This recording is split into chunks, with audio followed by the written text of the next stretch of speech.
ਅਧਿਆਇ 8ਵਾਂ। 43 ਸੈਕਟਰ ਦੇ ਨਵੇਂ ਬਣੇ 3 ਮੰਜ਼ਲੀ ਫਲੈਟਾਂ ਵਿੱਚ ਇੱਕ ਫਲੈਟ ਵਿੱਚ ਕਮਲ ਚੌਹਾਨ ਨਾਮ ਦਾ ਜਿਹੜਾ ਬੰਦਾ ਰਹਿੰਦਾ ਹੈ। ਕਾਲਜ ਵਿੱਚ ਪੜ੍ਹਾਉਣ ਕਰਕੇ ਉਹਦੀ ਨੇਮ ਪਲੇਟ ਉੱਪਰ ਪ੍ਰੋਫੈਸਰ ਚੌਹਾਨ ਲਿਖਿਆ ਹੋਇਆ ਹੈ। ਲੋਕਾਂ ਨੂੰ ਉਹਦੀ ਨੇਮ ਪਲੇਟ ਤੋਂ ਹੀ ਪਤਾ ਲੱਗਦਾ ਸੀ ਕਿ ਇੱਥੇ 11 ਨੰਬਰ 'ਚ ਕੋਈ ਪ੍ਰੋਫੈਸਰ ਰਹਿੰਦਾ ਹੈ। ਹੁਣ ਜਾਣ ਗੁਆਂਢ 'ਚ ਉਹਦਾ ਕਿਸੇ ਕਿਸਮ ਦਾ ਵੀ ਵਰਤ ਵਿਹਾਰ ਨਹੀਂ ਸੀ।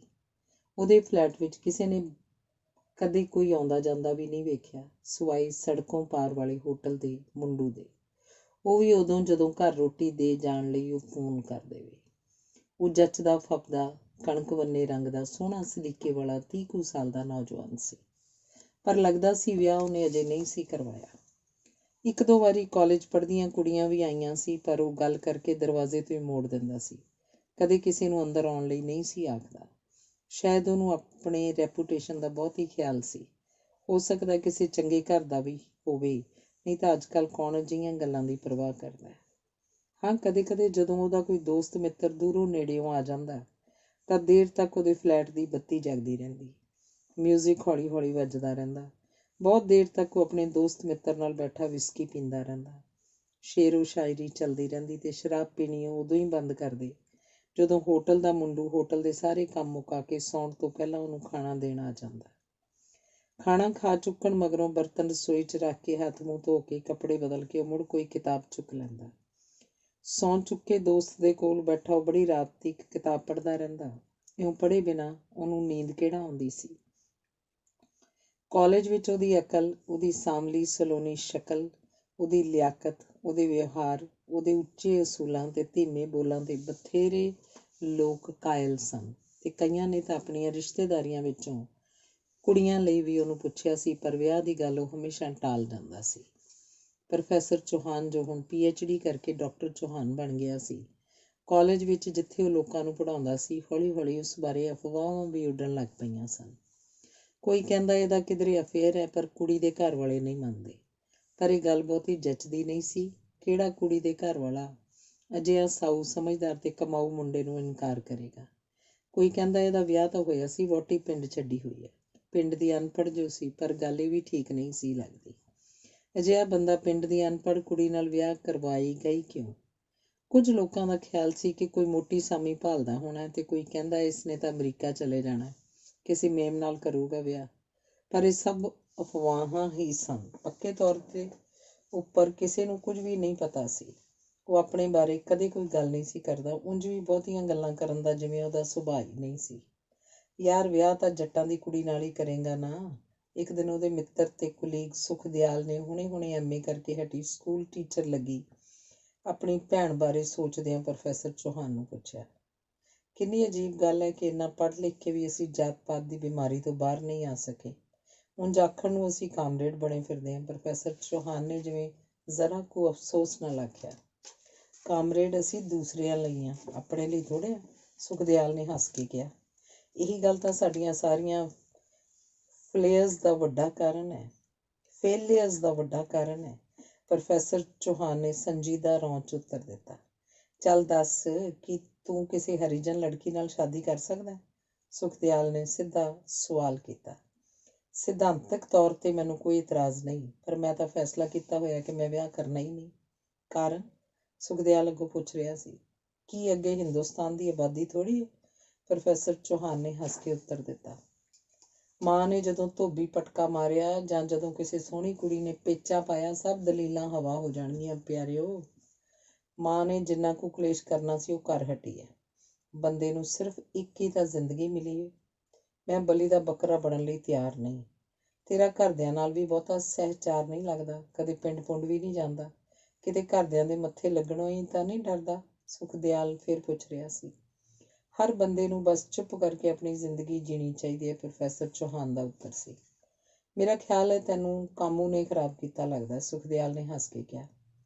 ਕਾਮੂ ਦਾ ਆਊਟਸਾਈਡਰ ਸਾਡੇ ਸਮਿਆਂ ਦਾ ਸੱਚ ਹੈ, ਜੋ ਸਾਨੂੰ ਫੇਸ ਕਰਨਾ ਚਾਹੀਦਾ ਹੈ। ਹੋਰ ਕਿੰਨਾ ਕੁ ਚਿਰ ਅਸੀਂ ਝੂਠ ਹੀ ਜਿਉਂ ਹੀ ਜਾਵਾਂਗੇ?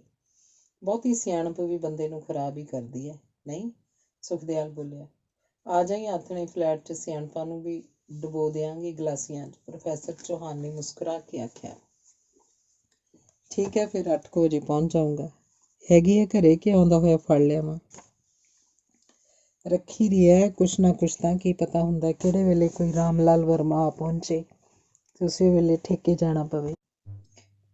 ਚੰਗਾ ਤਾਂ ਮੈਂ ਮੱਛੀ ਦੇ ਪਕੌੜੇ ਲੈਂਦਾ ਹੂੰ ਭਾਊ ਤੋਂ, ਵਧੀਆ ਬਣਾਉਂਦਾ ਹੈ, ਆਖਦਾ ਸੁਖਦਿਆਲ ਉਹਦੇ ਕੋਲੋਂ ਉੱਠ ਕੇ ਲਾਇਬ੍ਰੇਰੀ ਵੱਲ ਨੂੰ ਚਲਾ ਗਿਆ।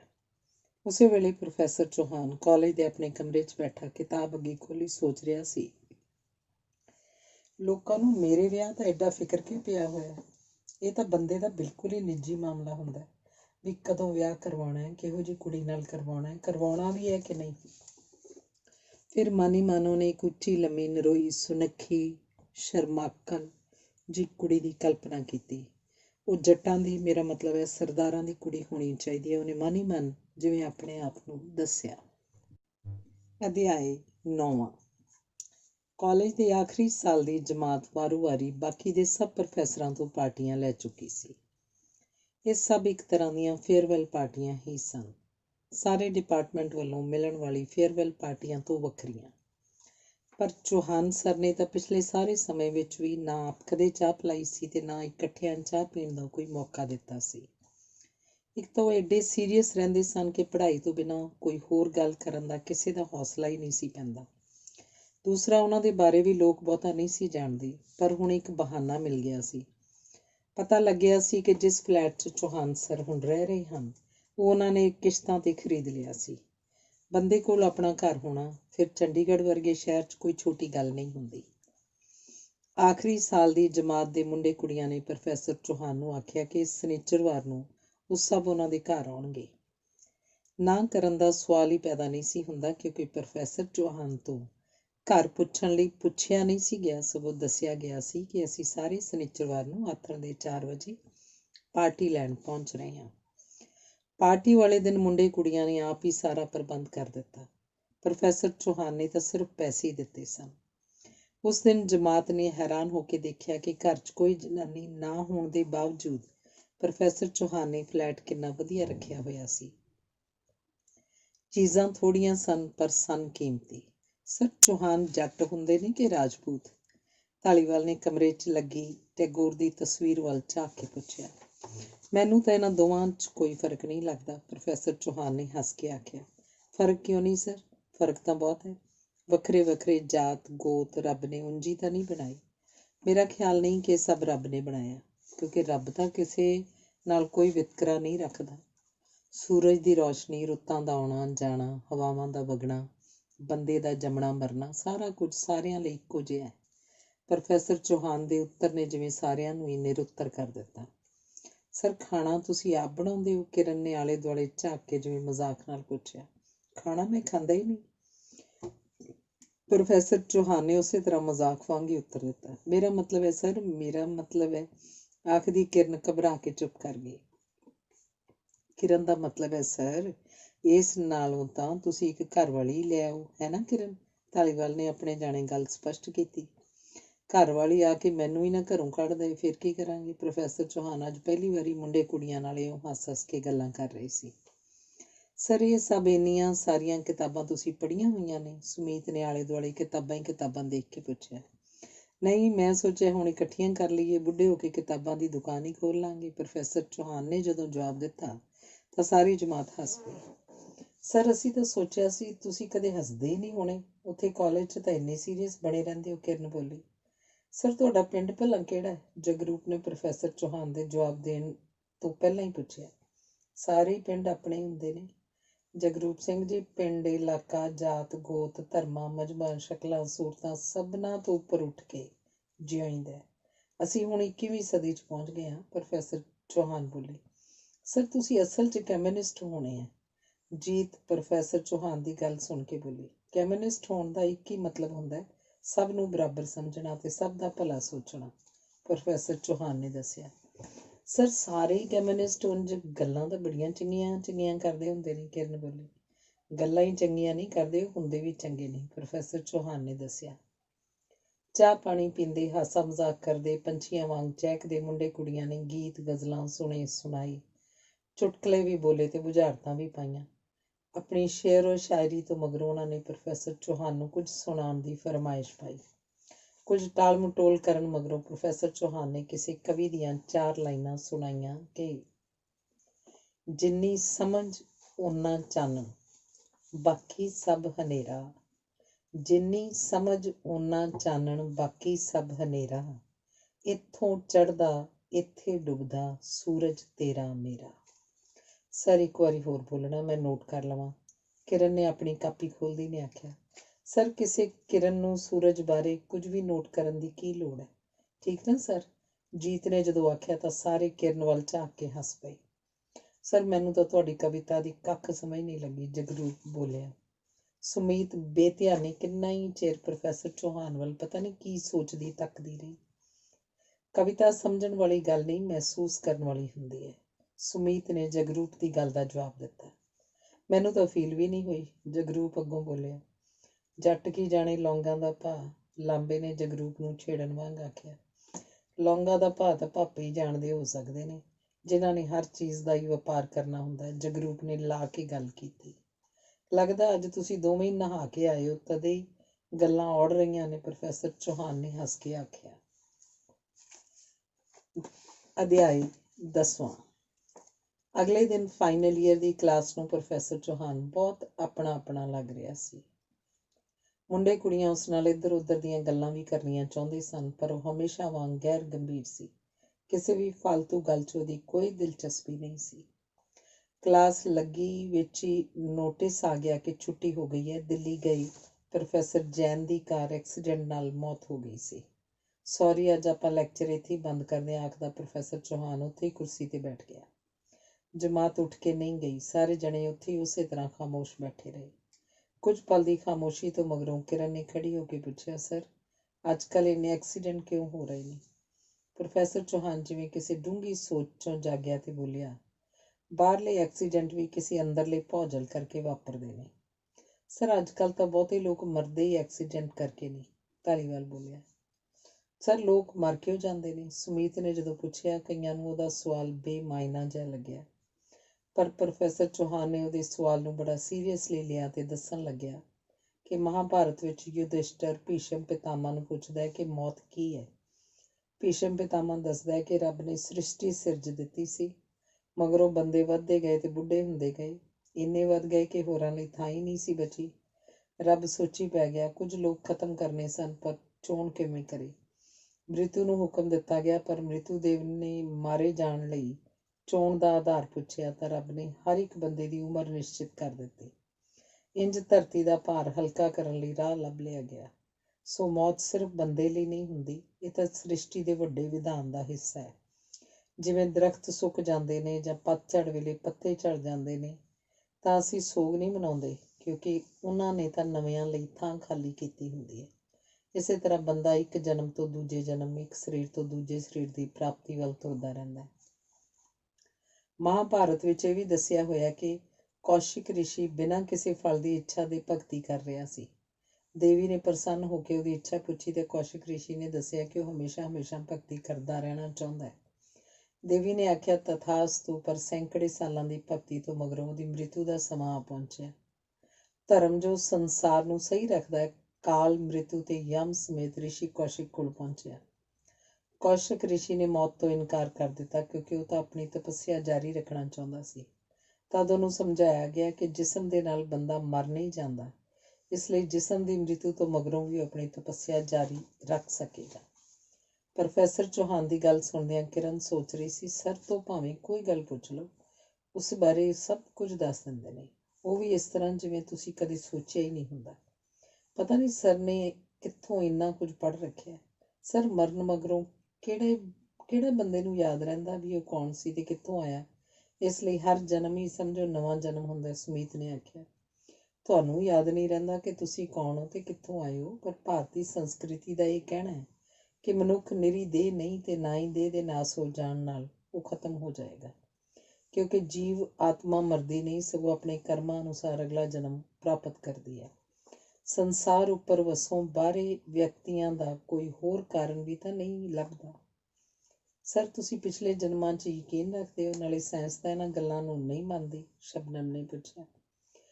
ਬਹੁਤ ਸਾਰੀਆਂ ਗੱਲਾਂ ਅਜੇ ਸਾਇੰਸ ਦੀ ਪਹੁੰਚ ਤੋਂ ਬਾਹਰ ਹਨ। ਸਰ ਕਦੇ ਇਹ ਪੋਸੀਬਲ ਹੋ ਸਕੇਗਾ ਕਿ ਅਸੀਂ ਮਰੇ ਹੋਏ ਬੰਦਿਆਂ ਨੂੰ ਮੁੜ ਕੇ ਮਿਲ ਸਕੀਏ? ਮੇਰਾ ਆਪਣਾ ਪਾਪਾ ਨੂੰ ਮਿਲਣ ਨੂੰ ਬੜਾ ਮਨ ਕਰਦਾ ਹੈ। ਸੁਮੀਤ ਤੋਂ ਪਤਾ ਨਹੀਂ ਕਿਵੇਂ ਆਖਿਆ ਗਿਆ। ਉਸ ਵਕਤ ਵਿੱਚ ਪਹੁੰਚ ਸਕਣ ਦੀ ਗੱਲ ਹੈ। ਹੋ ਸਕਦਾ ਹੈ ਕਦੇ ਵਕਤ ਨੂੰ ਪੁੱਠਾ ਗੇੜਿਆ ਜਾ ਸਕੇ, ਪਰ ਮੈਂ ਤਾਂ ਕਿਧਰੇ ਪੜ੍ਹਿਆ ਸੀ ਕਿ ਮਰ ਕੇ ਲੋਕ ਕਿਧਰੇ ਚਲੇ ਨਹੀਂ ਜਾਂਦੇ, ਇੱਥੇ ਹੀ ਹੁੰਦੇ ਨੇ, ਸਾਡੇ ਮਨਾਂ 'ਚ, ਸਾਡੇ ਦਿਲਾਂ 'ਚ। ਪ੍ਰੋਫੈਸਰ ਚੌਹਾਨ ਨੇ ਉੱਤਰ ਦਿੱਤਾ। ਛੱਡੋ ਸਾਰੇ ਵੱਡੀਆਂ ਵੱਡੀਆਂ ਗੱਲਾਂ, ਮੈਨੂੰ ਤਾਂ ਇਹ ਦੱਸੋ ਕਿ ਪੜ੍ਹਾਈ ਖਤਮ ਕਰਕੇ ਲੜਕੀਆਂ ਕੋਈ ਵੀ ਨੌਕਰੀ ਕਰ ਲੈਣ ਜਾਂ ਉਹ ਤੁਹਾਡੇ ਵਾਂਗ ਟੀਚਿੰਗ ਵਾਲੀ ਜਾਣ? ਕਿਰਨ ਨੇ ਪੁੱਛਿਆ। ਤੁਸੀਂ ਕੀ ਸੋਚ ਕੇ ਪੜ੍ਹਾਈ ਵਾਲੇ ਪਾਸੇ ਆਏ ਹੋ? ਪ੍ਰੋਫੈਸਰ ਚੌਹਾਨ ਨੇ ਪੁੱਛਿਆ। ਸਰ, ਮੈਂ ਤਾਂ ਕੁਝ ਵੀ ਸੋਚ ਕੇ ਇਸ ਪਾਸੇ ਨਹੀਂ ਆਈ। ਆਰਟਸ ਵਿੱਚ ਐਡਮਿਸ਼ਨ ਸੌਖੀ ਮਿਲ ਸਕਦੀ ਸੀ, ਸੋ ਲੈ ਲਈ, ਕਿਰਨ ਨੇ ਦੱਸਿਆ। ਲੜਕਿਆਂ ਵਾਲੇ ਕੰਮ ਤਾਂ ਸਾਰੇ ਕਰਨ ਤੁਰ ਪਈਆਂ ਨੇ, ਪਰ ਉਹ ਸਭ ਕੁਝ ਬਿਨਾਂ ਸੋਚੇ ਸਮਝੇ ਕਰੀ ਜਾਂਦੀਆਂ ਨੇ, ਇਸੇ ਲਈ ਇੰਨੀਆਂ ਪ੍ਰੋਬਲਮਸ ਆ ਰਹੀਆਂ ਨੇ। ਸਰ, ਅਸਲ 'ਚ ਤਾਂ ਹਰ ਲੜਕੀ ਨੇ ਓਨਾ ਕੁ ਵਕਤ ਹੀ ਕੱਟਣਾ ਹੁੰਦਾ ਜਿੰਨਾ ਚਿਰ ਉਹਦਾ ਵਿਆਹ ਨਹੀਂ ਹੁੰਦਾ। ਇੰਨੇ ਕੁ ਵਕਤ 'ਚ ਭਾਵੇਂ ਉਹ ਕੋਈ ਡਿਪਲੋਮਾ ਡਿਗਰੀ ਕਰ ਲਵੇ। ਜੇ ਵਿਆਹ ਬਾਹਰ ਕਰਾਉਣ ਦੀ ਸਲਾਹ ਹੋਵੇ ਤਾਂ ਇੰਗਲਿਸ਼ ਸਪੀਕਿੰਗ, ਕੁਕਿੰਗ ਅਤੇ ਕੰਪਿਊਟਰ ਟ੍ਰੇਨਿੰਗ ਠੀਕ ਰਹਿੰਦਾ ਹੈ। ਹਾਂ, ਜੇ ਨੰਬਰ ਚੰਗੇ ਆ ਜਾਣ ਅਤੇ ਕੋਈ ਤਕੜੀ ਸਿਫਾਰਿਸ਼ ਹੋਵੇ ਤਾਂ ਕਿਸੇ ਨੂੰ ਨੌਕਰੀ ਵੀ ਮਿਲ ਜਾਂਦੀ ਹੈ। ਠੀਕ ਹੈ ਨਾ ਸਰ? ਬਲਜੀਤ ਬੋਲੀ। ਨਹੀਂ, ਇਹ ਠੀਕ ਨਹੀਂ। ਅੱਜ ਲੜਕੀਆਂ ਲੜਕਿਆਂ ਨਾਲੋਂ ਕਿਤੇ ਵੱਧ ਗਿਣਤੀ ਵਿੱਚ ਹਰ ਜਮਾਤ 'ਚ ਦਾਖਲੇ ਲੈ ਰਹੀਆਂ ਨੇ, ਡਿਗਰੀਆਂ ਲੈ ਕੇ ਨੌਕਰੀਆਂ ਕਰ ਰਹੀਆਂ ਨੇ। ਕਨਫਿਊਜ਼ਨ ਸਿਰਫ ਇਸ ਗੱਲ ਦਾ ਹੋ ਗਿਆ ਹੈ ਕਿ ਲੜਕੀ ਨੌਕਰੀ ਕਰੇ ਜਾਂ ਘਰ ਗ੍ਰਹਿਸਥੀ ਸੰਭਾਲੇ। ਸਰ, ਤੁਹਾਡੇ ਅਨੁਸਾਰ ਕੀ ਠੀਕ ਹੈ? ਸਾਨੂੰ ਦੇਖਣਾ ਪਏਗਾ ਅਲਟੀਮੇਟਲੀ ਕੀ ਠੀਕ ਹੈ। ਸਰ, ਅਲਟੀਮੇਟਲੀ ਤਾਂ ਲੜਕੀ ਲਈ ਬਾਕੀ ਸਭ ਕਾਸੇ ਨਾਲੋਂ ਇਕਨੋਮਿਕ ਸਿਕਿਉਰਿਟੀ ਜ਼ਰੂਰੀ ਹੈ, ਨਹੀਂ ਤਾਂ ਉਹਦੀ ਪੋਜੀਸ਼ਨ ਨੌਕਰਾਂ ਤੋਂ ਵੀ ਮਾੜੀ ਹੋ ਜਾਂਦੀ ਹੈ। ਨਹੀਂ? ਕਿਰਨ ਨੇ ਅੱਗੋਂ ਪੁੱਛਿਆ।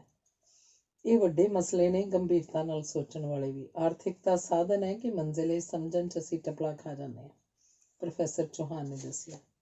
ਕਿਰਨ ਦੇ ਕੋਲ ਬੈਠੀ ਸ਼ਬਨਮ ਨੂੰ ਲੱਗਿਆ ਚੌਹਾਨ ਸਰ ਕੋਲ ਜਿਵੇਂ ਹਰ ਸਵਾਲ ਦਾ ਜਵਾਬ ਤਿਆਰ ਸੀ, ਪਰ ਇਹ ਕੋਈ ਨਹੀਂ ਸੀ ਜਾਣਦਾ ਕਿ ਉਹ ਕਿੰਨੀਆਂ ਸੋਚਾਂ ਵਿੱਚ ਉਲਝਿਆ ਰਹਿੰਦਾ ਸੀ। ਸਧਾਰਨ ਜ਼ਿੰਦਗੀ ਦੇ ਸਧਾਰਨ ਮਸਲੇ ਭਾਵੇਂ ਉਹਨੇ ਬਹੁਤ ਛੇਤੀ ਹੱਲ ਕਰ ਲਏ ਸਨ, ਜਿਵੇਂ ਕਿ ਪੜ੍ਹ ਲਿਖ ਕੇ ਨੌਕਰੀ ਪ੍ਰਾਪਤ ਕਰ ਲਈ ਸੀ, ਘਰ ਖਰੀਦ ਲਿਆ ਸੀ, ਜਦੋਂ ਮਰਜ਼ੀ ਉਹ ਵਿਆਹ ਕਰ ਸਕਦਾ ਸੀ, ਪਰ ਉਹ ਤਾਂ ਅਕਸਰ ਇਹਨਾਂ ਗੱਲਾਂ ਤੋਂ ਪਰਾਂ ਦੀਆਂ ਗੱਲਾਂ ਸੋਚਦਾ ਰਹਿੰਦਾ ਸੀ। ਇਸ ਉਮਰ ਵਿੱਚ ਹੀ ਮੌਤ ਬਾਰੇ ਉਹ ਬੜਾ ਸੀਰੀਅਸਲੀ ਸੋਚਦਾ ਸੀ। ਮੌਤ ਆਖਰ ਹੈ ਕੀ? ਉਹਨੂੰ ਇਤਿਹਾਸ ਮਿਥਿਹਾਸ ਦੇ ਕਿੰਨੇ ਉਦਾਹਰਨ ਪਤਾ ਸਨ। ਨਚਕੇਤੇ ਵਾਲਾ ਉਦਾਹਰਨ, ਜਿਹੜਾ ਯਮ ਤੋਂ ਪੁੱਛਣ ਗਿਆ ਸੀ ਕਿ ਮੌਤ ਕੀ ਹੈ। ਅਰਜੁਨ ਦਾ ਆਪਣੇ ਪੁੱਤਰ ਦੀ ਮੌਤ ਉੱਪਰ ਸ਼ੋਕਗ੍ਰਸਤ ਹੋ ਕੇ ਕ੍ਰਿਸ਼ਨ ਨੂੰ ਆਖਣਾ ਕਿ ਮੇਰਾ ਪੁੱਤਰ ਜਿਉਂਦਾ ਕਰ ਦੇ, ਤੇ ਉਹਦਾ ਵਗਦੇ ਪਾਣੀ 'ਚੋਂ ਪਾਣੀ ਦੀ ਗੜਵੀ ਮੰਗਵਾ ਕੇ ਮੁੜੋ ਪਾਣੀ ਦਰਿਆ 'ਚ ਵਾਪਸ ਪਵਾ ਕੇ ਆਖਣਾ ਕਿ ਉਹੀ ਪਾਣੀ ਮੁੜ ਕੇ ਲਿਆ ਦੇ। ਇਹ ਮੌਤ ਬਾਰੇ ਸਮਝਾਉਣਾ ਕਿ ਮਨੁੱਖ ਅੰਦਰਲੇ 5 ਤੱਤ ਜਦੋਂ ਆਪਣੇ ਮੂਲ ਦੇ 5 ਤੱਤਾਂ 'ਚ ਜਾ ਰਲਦੇ ਨੇ ਤਾਂ ਉਹਨਾਂ ਨੂੰ ਮੁੜ ਕੇ ਪਹਿਲੇ ਰੂਪ ਵਿੱਚ ਨਿਖੇੜਿਆ ਨਹੀਂ ਜਾ ਸਕਦਾ। ਤੇ ਕਬੀਰ ਦਾ ਇਹ ਆਖਣਾ ਕਿ ਮਰਨੇ ਹੀ ਤੇ ਪਾਈਐ ਪੂਰਨ ਪਰਮਾਨੰਦ, ਸਭ ਯਾਦ ਸਨ। ਮੌਤ ਬਾਰੇ ਹੀ ਨਹੀਂ, ਪ੍ਰੋਫੈਸਰ ਚੌਹਾਨ ਤਾਂ ਜ਼ਿੰਦਗੀ ਬਾਰੇ ਵੀ ਸੋਚਦਾ ਰਹਿੰਦਾ ਸੀ ਕਿ ਆਖਰ ਜ਼ਿੰਦਗੀ ਹੈ ਕੀ, ਅਸੀਂ ਜਿਉਂਦੇ ਕਾਹਦੇ ਲਈ ਹਾਂ, ਜਾਂ ਫਿਰ ਉਹਨੂੰ ਲੱਗਦਾ ਇਹ ਜੋ ਲੋਕ ਤੁਰੇ ਫਿਰ ਰਹੇ ਨੇ ਕੌਣ ਨੇ, ਤੇ ਫਿਰ ਉਹਨੂੰ ਖਿਆਲ ਆਉਂਦਾ ਫਿਰ ਮੈਂ ਵੀ ਕੌਣ। ਸੋਚਦਾ ਬੜੀ ਦੂਰ ਲੰਘ ਜਾਂਦਾ। ਭਾਰਤੀ ਸੰਸਕ੍ਰਿਤੀ ਦਾ ਇਹ ਕਹਿਣਾ ਕਿ ਮਨੁੱਖ ਨਿਰੀ ਦੇਹ ਨਹੀਂ ਤੇ ਨਾ ਹੀ ਦੇਹ ਦੇ ਖਤਮ ਹੋ ਜਾਣ ਨਾਲ ਉਹ ਖਤਮ ਹੋ ਜਾਏਗਾ, ਕਿਉਂਕਿ ਜੀਵ ਆਤਮਾ ਮਰਦੀ ਨਹੀਂ, ਉਹਨੂੰ ਠੀਕ ਲੱਗਦਾ ਸੀ। ਫਿਰ ਵੀ ਉਹ ਚਿੰਤਿਤ ਹੋ ਜਾਂਦਾ ਕਿ ਮੈਂ ਜੋ ਇਸ ਜਨਮ ਵਿੱਚ ਹਾਂ, ਸਭ ਕੁਝ ਇੱਥੇ ਨਸ਼ਟ ਹੋ ਜਾਏਗਾ। ਫਿਰ ਉਹਨੂੰ ਆਪ ਹੀ ਖਿਆਲ ਆ ਜਾਂਦਾ, ਮੈਂ ਤੇ ਸਗੋਂ ਇਸ ਜਨਮ ਦਾ ਸਭ ਕੁਝ ਭੁੱਲ ਜਾਣਾ ਚਾਹੁੰਦਾ। ਮੇਰੇ ਕੋਲ ਤਾਂ ਅੱਗੇ ਲੈ ਜਾਣ ਵਾਲਾ ਕੁਝ ਵੀ ਨਹੀਂ, ਸਗੋਂ ਚੰਗਾ ਕਿਸੇ ਹੋਰ ਜਨਮ 'ਚ, ਕਿਸੇ ਹੋਰ ਧਰਤੀ ਉੱਤੇ, ਕਿਸੇ ਹੋਰ ਪਰਿਵਾਰ 'ਚ ਪੈਦਾ ਹੋਵਾਂ। ਕੀ ਪਤਾ ਮੁੜ ਕੇ ਕਿਸੇ ਪੰਛੀ ਦੀ ਜੂਨ 'ਚ ਹੀ ਚਲਿਆ ਜਾਵਾਂ, ਪਰ ਹੋ ਸਕਦਾ ਬੰਦਾ ਬਣ ਜਾਣ ਮਗਰੋਂ ਪਿਛਾਂਹ ਮੁੜਨਾ ਸੰਭਵ ਨਾ ਹੋਵੇ। ਪਰ ਲੱਗਦਾ ਪਿਛਲੇ ਜਨਮ ਵਿੱਚ ਮੈਂ ਜ਼ਰੂਰ ਕੋਈ ਪੰਛੀ ਸੀ, ਇਸੇ ਲਈ ਬੰਦਿਆਂ ਨਾਲ ਮੇਰੀ ਛੇਤੀ ਕੀਤਿਆਂ ਕੋਈ ਸਾਂਝ ਬਣਦੀ ਨਹੀਂ, ਤੇ ਪੰਛੀ ਬਹੁਤ ਆਪਣੇ ਲੱਗਦੇ ਨੇ। ਇਹ ਜਿਹੜੇ ਹੁਣ ਪੰਛੀ ਨੇ ਅਗਲੇ ਜਨਮ 'ਚ ਪਤਾ ਨਹੀਂ ਕੌਣ ਹੋਣਗੇ, ਪਰ ਅਗਲੇ ਜਨਮ ਦੀਆਂ ਗੱਲਾਂ ਤਾਂ ਲੋਕ ਬੁੱਢੇ ਹੋ ਕੇ ਮਰਨ ਕਿਨਾਰੇ ਸੋਚਦੇ ਨੇ। ਮੈਂ ਹੁਣੇ ਕਿਉਂ ਸੋਚਣ ਲੱਗ ਪਿਆ, ਕਿਤੇ ਮੈਂ ਵੀ ਇੱਕ ਦਿਨ ਵਿੱਚ ਕਈ ਵਰੇ ਪਾਰ ਕਰਕੇ 30 ਸਾਲ ਦਾ ਹੋਣ ਤੱਕ ਬੁੱਢਾ ਤਾਂ ਨਹੀਂ ਹੋ ਗਿਆ, ਕਿਧਰੇ ਮੈਂ ਵੀ ਮਰਨ ਕਿਨਾਰੇ ਤਾਂ ਨਹੀਂ ਪਹੁੰਚ ਗਿਆ। ਪਰ ਲੋਕ ਮਰ ਕਿਉਂ ਜਾਂਦੇ ਨੇ? ਉਹਦਾ ਮਨ ਫਿਰ ਉਸੇ ਸਵਾਲ 'ਚ ਉਲਝ ਗਿਆ। ਮਰ ਜਾਂਦੇ ਨੇ ਅਗਲਾ ਜਨਮ ਲੈਣ ਲਈ, ਤੇ ਅਗਲਾ ਜਨਮ ਤੁਸੀਂ ਹਾਸਲ ਕਰਦੇ ਹੋ ਆਪਣੇ ਪਿਛਲੇ ਕੰਮਾਂ ਦੇ ਆਧਾਰ ਉੱਤੇ। ਇਹ ਗੱਲ ਉਹਦੇ ਅੰਦਰੋਂ ਹੀ ਉਹਨੂੰ ਜਿਵੇਂ ਕਿਸੇ ਨੇ ਯਾਦ ਕਰਵਾਈ, ਪਰ ਉਹ ਆਪਣੀ ਕਰਮ ਗਤੀ ਤੋਂ ਕਿਧਰੇ ਦੂਰ ਲੰਘ ਜਾਣਾ ਚਾਹੁੰਦਾ ਸੀ, ਕਿਉਂਕਿ ਜਿੱਥੇ ਉਹ ਸਥਿਤ ਸੀ ਉੱਥੇ ਬਹੁਤ ਕੁਝ ਉਹਦੀ ਮਰਜ਼ੀ ਦਾ ਨਹੀਂ ਸੀ ਤੇ ਆਪਣੀ ਮਰਜ਼ੀ ਅਨੁਸਾਰ ਸਭ ਕੁਝ ਸਿੱਖ ਲੈਣ ਜੋਗੀ ਉਹਦੀ ਸਮਰੱਥਾ ਨਹੀਂ ਸੀ ਤੇ ਸਭ ਕੁਝ ਬਦਲ ਲੈਣ ਦੀ ਉਹਦੀ ਸਮਰੱਥਾ ਨਹੀਂ ਸੀ, ਕਿਉਂਕਿ ਉਹਨੂੰ ਇਹ ਗੱਲ ਭੁੱਲੀ ਨਹੀਂ ਸੀ ਜਦੋਂ ਬਹੁਤ ਛੋਟਾ ਸੀ ਤਾਂ ਜ਼ਮੀਨ ਘੱਟ ਹੋਣ ਕਰਕੇ ਉਹਦਾ ਬਾਈ ਛੋਟੇ ਸਰਦਾਰ ਤੋਂ ਜ਼ਮੀਨ ਠੇਕੇ ਤੇ ਲੈ ਕੇ ਵਾਹੁੰਦਾ ਸੀ। ਇਸੇ ਲਈ ਮਾਂ ਤੇ ਭੈਣ ਨੂੰ ਵੇਲੇ ਕੁ ਵੇਲੇ ਛੋਟੀ ਸਰਦਾਰਨੀ ਕੰਮ ਕਰਨ ਲਈ ਆਪਣੇ ਘਰ ਸੱਦ ਲੈਂਦੀ ਸੀ ਤੇ ਆਪਣੇ ਖੇਤਾਂ ਵਿੱਚੋਂ ਮਾਂ ਤੇ ਭੈਣ ਨੂੰ ਸਾਗ ਤੋੜਨ, ਗੰਨੇ ਲਿਆਉਣ ਤੇ ਕਈ ਵਾਰੀ ਮੱਝ ਲਈ ਬਰਸੀਨ ਵੱਢ ਲੈਣ ਲਈ ਵੀ ਆਖਦੀ ਸੀ। ਮਾਂ ਨੂੰ ਇਹ ਰਿਆਇਤਾਂ ਬੜੀਆਂ ਚੰਗੀਆਂ ਲੱਗਦੀਆਂ ਸੀ। ਪਤਾ ਨਹੀਂ ਫਿਰ ਕੀ ਹੋਇਆ, ਉਹਦੀ ਭੈਣ ਇੱਕ ਦਿਨ ਖੂਹ 'ਚ ਡਿੱਗ ਕੇ ਮਰ ਗਈ। ਮਾਂ ਤੇ ਬਾਈ ਬਹੁਤ ਰੋਂਦੇ। ਲੋਕ ਪਤਾ ਨਹੀਂ ਕੀ ਕੀ ਗੱਲਾਂ ਕਰਦੇ। ਭੈਣ ਨੂੰ ਮਰੀ ਨੂੰ ਅਜੇ ਮਹੀਨਾ ਵੀ ਨਹੀਂ ਸੀ ਹੋਇਆ। ਲੋਕ ਆਖਦੇ ਉਹਦੀ ਕਦੇ ਗਤ ਨਹੀਂ ਹੋਣੀ, ਉਹ ਅਣਿਆਈ ਮਰੀ ਹੈ। ਤੇ ਅਚਾਨਕ ਰੌਲਾ ਪੈ ਗਿਆ। ਮੇਰੇ ਬਾਈ ਨੇ ਕਹੀ ਨਾਲ ਸੁੱਤੇ ਪਏ ਛੋਟੇ ਸਰਦਾਰ ਦਾ ਗਲ ਵੱਢ ਦਿੱਤਾ ਸੀ ਤੇ ਉਹਦਾ ਸਿਰ ਪਰਾਂ ਜਾ ਡਿੱਗਿਆ ਸੀ। ਮੇਰੀ ਮਾਂ ਨੇ ਡਰਦੀ ਨੇ ਮੈਨੂੰ ਨਾਨਕੇ ਭੇਜਤਾ ਸੀ। ਬਾਈ ਨੇ ਸਰਦਾਰ ਦਾ ਗਲ ਵੱਢਣ ਦੀ ਗੱਲ ਕਬੂਲ ਕਰ ਲਈ ਸੀ। ਮੁਕੱਦਮਾ ਚੱਲਿਆ। ਇੱਕ ਦਿਨ ਜੇਲ੍ਹ 'ਚ ਜਦੋਂ ਅਸੀਂ ਬਾਈ ਨੂੰ ਮਿਲਣ ਗਏ ਤਾਂ ਮਾਂ ਰੋਂਦੀ ਹੀ ਗਈ ਤੇ ਰੋਂਦੀ ਮੁੜ ਕੇ ਆਈ। ਬਾਈ ਨੂੰ ਫਾਂਸੀ ਦੀ ਸਜ਼ਾ ਹੋ ਗਈ ਸੀ ਤੇ ਉਹਨੂੰ ਫਾਂਸੀ ਦੇ ਦਿੱਤੀ ਗਈ ਸੀ। ਉਸ ਤੋਂ ਮਗਰੋਂ ਸਾਰਾ ਵੇਲਾ ਮੈਂ ਨਾਨਕੇ ਹੀ ਰਿਹਾ। ਹੁਣ ਤਾਂ ਲੱਗਦਾ ਸੀ ਜਿਵੇਂ ਇਹ ਕਿਸੇ ਹੋਰ ਜਨਮ ਦੀਆਂ ਗੱਲਾਂ ਸਨ। ਬਹੁਤਾ ਵੇਲਾ ਉਹ ਇਹਨਾਂ ਗੱਲਾਂ ਨੂੰ ਭੁਲਾਈ ਰੱਖਣ ਦੀ ਕੋਸ਼ਿਸ਼ ਕਰਦਾ। ਸਰ, ਤੁਸੀਂ ਰੱਬ ਵਿੱਚ ਯਕੀਨ ਰੱਖਦੇ ਹੋ? ਇੱਕ ਰੇਣੂ ਨੇ ਪੁੱਛਿਆ। ਰੱਬ ਵਿੱਚ ਯਕੀਨ ਦੀ ਲੋੜ ਰੱਬ ਨੂੰ ਨਹੀਂ, ਬੰਦੇ ਨੂੰ ਹੁੰਦੀ ਹੈ। ਇਹ ਵੀ ਬੰਦੇ ਦੀ ਹੀ ਲੋੜ ਹੈ ਕਿ ਉਹ ਸਭ ਨੂੰ ਇੱਕੋ ਰੱਬ ਦੇ ਬਣਾਏ ਸਮਝੇ। ਪ੍ਰੋਫੈਸਰ ਚੌਹਾਨ ਨੇ ਜੋ ਜਵਾਬ ਦਿੱਤਾ ਉਹ ਤਾਂ ਰੇਣੂ ਦੀ ਸਮਝ 'ਚ ਨਹੀਂ ਸੀ ਆਇਆ, ਪਰ ਉਹ ਅੱਗੋਂ ਹੱਸ ਕੇ ਆਖਣ ਲੱਗੀ, ਸਰ, ਅਸੀਂ ਸਭ ਇੱਕੋ ਹੀ ਰੱਬ ਦੇ ਬਣਾਏ ਹੋਏ ਹਾਂ, ਪਰ ਬਣਾਏ ਇੱਕੋ ਜਿਹੇ ਨਹੀਂ। ਕਈਆਂ ਨੂੰ ਤਾਂ ਬੜੇ ਧਿਆਨ ਨਾਲ ਬਣਾਉਂਦਾ ਤੇ ਕਈਆਂ ਨੂੰ ਉਈਂ ਥੱਪੜ ਧਰਦਾ ਹੈ। ਰੇਣੂ ਦੀ ਗੱਲ ਸੁਣ ਕੇ ਸਾਰੇ ਹੱਸ ਪਏ। ਕਈਆਂ ਦਾ ਮਨ ਬੜਾ ਖੂਬਸੂਰਤ ਹੁੰਦਾ, ਦਿੱਖ ਭਾਵੇਂ ਏਡੀ ਨਾ ਹੋਵੇ, ਪ੍ਰੋਫੈਸਰ ਚੌਹਾਨ ਨੇ ਕਿਹਾ। ਮਨ ਕਿਹੜਾ ਸਰ ਕਿਸੇ ਨੂੰ ਦਿਸਦਾ ਹੁੰਦਾ ਹੈ? ਕਿਰਨ ਬੋਲੀ। ਮਨ ਦਿਸਦਾ ਨਹੀਂ? ਜਿਵੇਂ ਰੁੱਖ ਬੀਜ ਦਾ ਹੀ ਬਾਹਰਲਾ ਰੂਪ ਹੁੰਦਾ, ਉਸੇ ਤਰ੍ਹਾਂ ਵਿਅਕਤੀ ਵੀ ਮਨ ਦਾ ਪ੍ਰਗਟਾਅ ਹੀ ਹੁੰਦਾ, ਪ੍ਰੋਫੈਸਰ ਚੌਹਾਨ ਨੇ ਸਮਝਾਇਆ। ਤੁਹਾਡਾ ਮਤਲਬ ਹੈ ਸਰ, ਸਾਂਵਲੇ ਲੋਕਾਂ ਦਾ ਮਨ ਵੀ ਸਾਂਵਲਾ ਹੁੰਦਾ? ਸੁਮੀਤ ਨੇ ਜਦੋਂ ਆਖਿਆ ਸਾਰੇ ਹੱਸ ਪਏ। ਉਹ ਭੁੱਲ ਹੀ ਗਈ ਸੀ ਕਿ ਪ੍ਰੋਫੈਸਰ ਚੌਹਾਨ ਦਾ ਵੀ ਰੰਗ ਸਾਂਵਲਾ ਸੀ। ਤੁਸੀਂ ਇਹ ਕਿਵੇਂ ਸੋਚ ਲਿਆ ਕਿ ਸਾਂਵਲਾ ਰੰਗ ਜਾਂ ਸਾਂਵਲਾ ਦਿਲ ਖੂਬਸੂਰਤ ਨਹੀਂ ਹੁੰਦਾ? ਪ੍ਰੋਫੈਸਰ ਚੌਹਾਨ ਨੇ ਹੱਸ ਕੇ ਜਵਾਬ ਦਿੱਤਾ। ਇੰਨੇ ਨੂੰ ਚਪੜਾਸੀ ਸ਼ੋਕ ਸਭਾ ਦਾ ਨੋਟਿਸ ਲੈ ਕੇ ਆ ਗਿਆ। 11ਵਾਂ ਅਧਿਆਇ। ਪ੍ਰੋਫੈਸਰ ਚੌਹਾਨ ਅੱਜ ਸਵੇਰੇ ਹੀ ਖਿਝ ਗਿਆ ਸੀ। ਉਹਨੇ ਪਿੰਡ 20 ਵਾਰੀ ਮਾਂ ਨੂੰ ਆਖਿਆ ਸੀ ਕਿ ਮੇਰਾ ਚੰਡੀਗੜ੍ਹ ਦਾ ਪਤਾ ਨਾ ਕਿਸੇ ਨੂੰ ਦੱਸਿਆ ਕਰੇ। ਫਿਰ ਵੀ ਪਤਾ ਨਹੀਂ ਕਿਉਂ ਮਾਂ ਹੁੱਬ ਕੇ ਲੋਕਾਂ ਨੂੰ ਆਖ ਦਿੰਦੀ ਸੀ, ਆਪਣਾ ਕਮਲ ਕਰਵਾ ਦੂ ਜਿਹੜਾ ਵੀ ਕੰਮ ਹੈ। ਸੁੱਖ ਨਾਲ ਹੁਣ ਤਾਂ ਪ੍ਰੋਫੈਸਰ ਹੈ, ਬੜੇ ਬੜੇ ਘਰਾਂ ਦੇ ਮੁੰਡੇ ਕੁੜੀਆਂ ਨੂੰ ਉਹ ਪੜ੍ਹਾਉਂਦਾ ਹੈ। ਚੰਡੀਗੜ੍ਹ ਦੇ ਹਰ ਇੱਕ ਨਿੱਕੇ ਮੋਟੇ ਕੰਮ ਲਈ ਉਹਦੇ ਪਿੰਡ ਦੇ ਲੋਕ ਉਹਨੂੰ ਲੱਭਦੇ ਰਹਿੰਦੇ ਸਨ। ਇਸੇ ਮਾਰਿਆ ਛੇਤੀ ਕਿਤਿਓਂ ਪਿੰਡ ਨਹੀਂ ਸੀ ਜਾਂਦਾ। ਜੇ ਜਾਂਦਾ ਵੀ ਸੀ ਤਾਂ ਆਥਣੇ ਜਾਂਦਾ ਤੇ ਅਗਲੇ ਦਿਨ ਸਵੇਰੇ ਸਵੇਰੇ ਮੁੜ ਆਉਂਦਾ। ਕਿਸੇ ਨੂੰ ਮਿਲਣ ਗਿਲਣ ਵੀ ਨਾ ਜਾਂਦਾ, ਬਸ ਮਾਂ ਦਾ ਕਦੇ ਕਦੇ ਹਾਲ ਚਾਲ ਪੁੱਛ ਆਉਂਦਾ ਜਾਂ ਕੁਝ ਪੈਸੇ ਟਕੇ ਦੇ ਆਉਂਦਾ। ਪਿੰਡ ਦਾ ਤਾਂ ਮੁੰਡਾ ਹੀ ਨਹੀਂ ਸੀ ਲੱਗਦਾ। ਏਡੀ ਸੋਹਣੀ ਸ਼ਕਲ ਨਿਕਲ ਆਈ ਸੀ, ਬਸ ਮਾਂ ਜਿਹਾ ਰੰਗ ਹੀ ਕਣਕ ਵੰਨਾ ਸੀ, ਨਹੀਂ ਤਾਂ ਉਹ ਕਿਸੇ ਨਾਲੋਂ ਘੱਟ ਨਹੀਂ ਸੀ। ਕੱਪੜੇ ਲੀੜੇ ਵੀ ਉਹ ਐਨ ਵਧੀਆ ਫੱਬਵੇਂ ਪਾਉਂਦਾ ਸੀ। ਸ਼ਹਿਰ 'ਚ ਰਹਿਣ ਕਰਕੇ ਉਹਦਾ ਬੋਲਣ ਚਾਲਣ ਦਾ ਢੰਗ ਵੀ ਬਦਲ ਗਿਆ ਸੀ, ਜਿਵੇਂ ਸਰਦਾਰਾਂ ਦਾ ਮੁੰਡਾ ਹੋਵੇ। ਮਾਂ ਮਨ ਹੀ ਮਨ ਸੋਚਦੀ, ਹੋ ਸਕਦਾ ਸਰਦਾਰ ਦਾ ਹੀ ਪੁੱਤ ਹੋਵੇ। ਸੋਚਦੀ ਉਹ ਝੇਂਪ ਜਿਹੀ ਜਾਂਦੀ। ਬੜਾ ਵਕਤ ਕਟਾਇਆ ਵੱਡੀ ਸਰਦਾਰਨੀ ਨੇ ਤੈਨੂੰ ਨਾਨਕੇ ਭੇਜ ਕੇ। ਮੈਂ ਤਾਂ ਬਿਲਕੁਲ ਇਕੱਲੀ ਰਹਿ ਗਈ ਸੀ ਇੱਥੇ। ਮਾਂ ਦੀ ਗੱਲ ਸੁਣ ਕੇ ਉਹ ਮਾਂ ਵੱਲ ਝਾਕਿਆ ਤੇ ਬੋਲਿਆ, ਬਾਈ ਮਰਿਆ ਵੀ ਤਾਂ ਸਰਦਾਰਾਂ ਕਰਕੇ ਹੀ ਸੀ। ਮਾਂ ਇਹ ਸੁਣ ਕੇ ਅੱਗੋਂ ਕੁਝ ਨਾ ਬੋਲੀ, ਫਿਰ ਜ਼ਰਾ ਸੰਭਲ ਕੇ ਆਖਣ ਲੱਗੀ, ਉਹਦੀ ਐਵੇਂ ਲਿਖੀ ਹੋਈ ਸੀ, ਇਸ 'ਚ ਕਿਸੇ ਦਾ ਕੀ ਦੋਸ਼ ਹੈ? ਅੱਗੋਂ ਪ੍ਰੋਫੈਸਰ ਚੌਹਾਨ ਚੁੱਪ ਕਰ ਗਿਆ, ਪਰ ਉਹਦੇ ਬਾਪੂ ਦੀ ਮੌਤ ਨਾਲ ਜੁੜੀਆਂ ਅਨੇਕਾਂ ਗੱਲਾਂ ਹਮੇਸ਼ਾ ਵਾਂਗ ਬਹੁਤ ਦੇਰ ਤੱਕ ਉਹਦੇ ਮਨ 'ਚ ਖੌਰੂ ਪਾਉਂਦੀਆਂ ਰਹੀਆਂ। ਇਸੇ ਤਰ੍ਹਾਂ ਉਹਨੂੰ ਕਈ ਵਾਰੀ ਆਪਣੀ ਭੈਣ ਦਾ ਖਿਆਲ ਆ ਜਾਂਦਾ, ਜਿਸ ਬਾਰੇ ਉਹਦੀ ਮਾਂ ਦੱਸਦੀ ਹੁੰਦੀ ਸੀ ਕਿ ਜੀਤੋ ਨੂੰ ਕੋਈ ਉਪਰੀ ਕਸਰ ਹੋ ਗਈ ਸੀ, ਕੋਈ ਭੂਤ ਪ੍ਰੇਤ ਚੰਬੜ ਗਿਆ ਸੀ। ਬਥੇਰੇ ਸਿਆਣਿਆਂ ਕੋਲ ਗਏ, ਧਾਗੇ ਤਵੀਤ ਕਰਾਏ, ਪਰ ਕੁਝ ਨਹੀਂ ਸੀ ਬਣਿਆ। ਅਖੀਰ ਨੂੰ ਉਹ ਉਪਰੀ ਕਸਰ ਉਹਨੂੰ ਆਪਣੇ ਨਾਲ ਹੀ ਲੈ ਗਈ। ਚੰਗੀ ਭਲੀ ਸਿਆਣੀ ਬਿਆਣੀ ਹੋ ਕੇ ਉਹਨੇ ਅੱਧੀ ਰਾਤ ਨੂੰ ਉੱਠ ਕੇ ਖੂਹ 'ਚ ਛਾਲ ਮਾਰ ਦਿੱਤੀ। ਲੋਕ ਜਿੰਨੇ ਮੂੰਹ ਉਨੀਆਂ ਗੱਲਾਂ ਕਰਨ, ਪਰ ਮੈਨੂੰ ਪਤਾ ਸੀ ਮੇਰੀ ਧੀ ਕਿਧਰੇ ਨਿਕਲ ਉਦਲ ਕੇ ਨਹੀਂ ਸੀ ਜਾ ਸਕਦੀ। ਤੀਜੇ ਦਿਨ ਲਾਸ਼ ਉੱਪਰ ਤਰ ਆਈ। ਲੰਬੜਦਾਰ ਥਾਣੇ ਇਤਲਾਹ ਦੇ ਆਇਆ। ਥਾਣਾ ਆ ਗਿਆ। ਇਹ ਤਾਂ ਭਲਾ ਹੋਵੇ ਲੰਬੜਦਾਰ ਦਾ। ਉਹਨੇ ਵੱਡੀ ਸਰਦਾਰਨੀ ਦੇ ਆਖੇ ਥਾਣੇ ਵਾਲਿਆਂ ਨੂੰ ਕੁਝ ਦੇ ਦਵਾ ਕੇ ਗੱਲ ਰਫਾ ਦਫਾ ਕਰਵਾ ਦਿੱਤੀ, ਨਹੀਂ ਤਾਂ ਬੱਧੇ ਮਰ ਜਾਂਦੇ। ਖਬਰੇ ਸਾਡੇ ਹੀ ਖੂਨ ਗਲ ਪੈ ਜਾਂਦਾ, ਮਾਂ ਨੇ ਦੱਸਿਆ ਸੀ।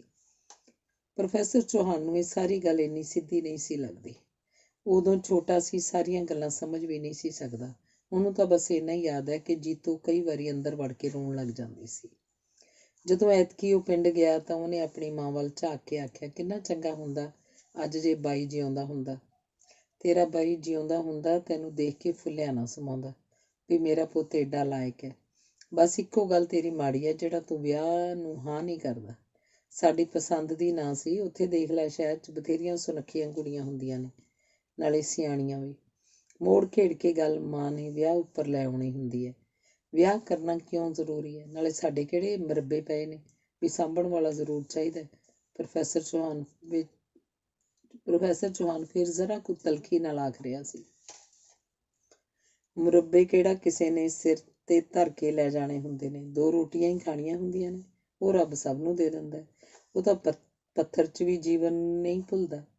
ਵਿਆਹ ਤਾਂ ਬੰਦੇ ਨੇ ਆਪਣੀ ਜੜ ਮੇਖ ਲਈ, ਆਪਣੀ ਕੁੱਲ ਨੂੰ ਗਾਹਾਂ ਤੋਰਨ ਲਈ, ਪਿੱਤਰਾਂ ਨੂੰ ਪਾਣੀ ਦੇਣ ਲਈ ਕਰਨਾ ਹੁੰਦਾ। ਨਾਲੇ ਇਹ ਤਾਂ ਜੱਗ ਰਵੀਰ ਹੈ। ਤੂੰ ਕੋਈ ਜੱਗ ਤੋਂ ਬਾਹਰਾਂ ਤਾਂ ਨਹੀਂ। ਨਾ ਪੁੱਤ, 4 ਜਮਾਤਾਂ ਪੜ੍ਹ ਕੇ ਆਪਣਾ ਧਰਮ ਕਰਮ ਨਹੀਂ ਭੁੱਲ ਜਾਈਦਾ।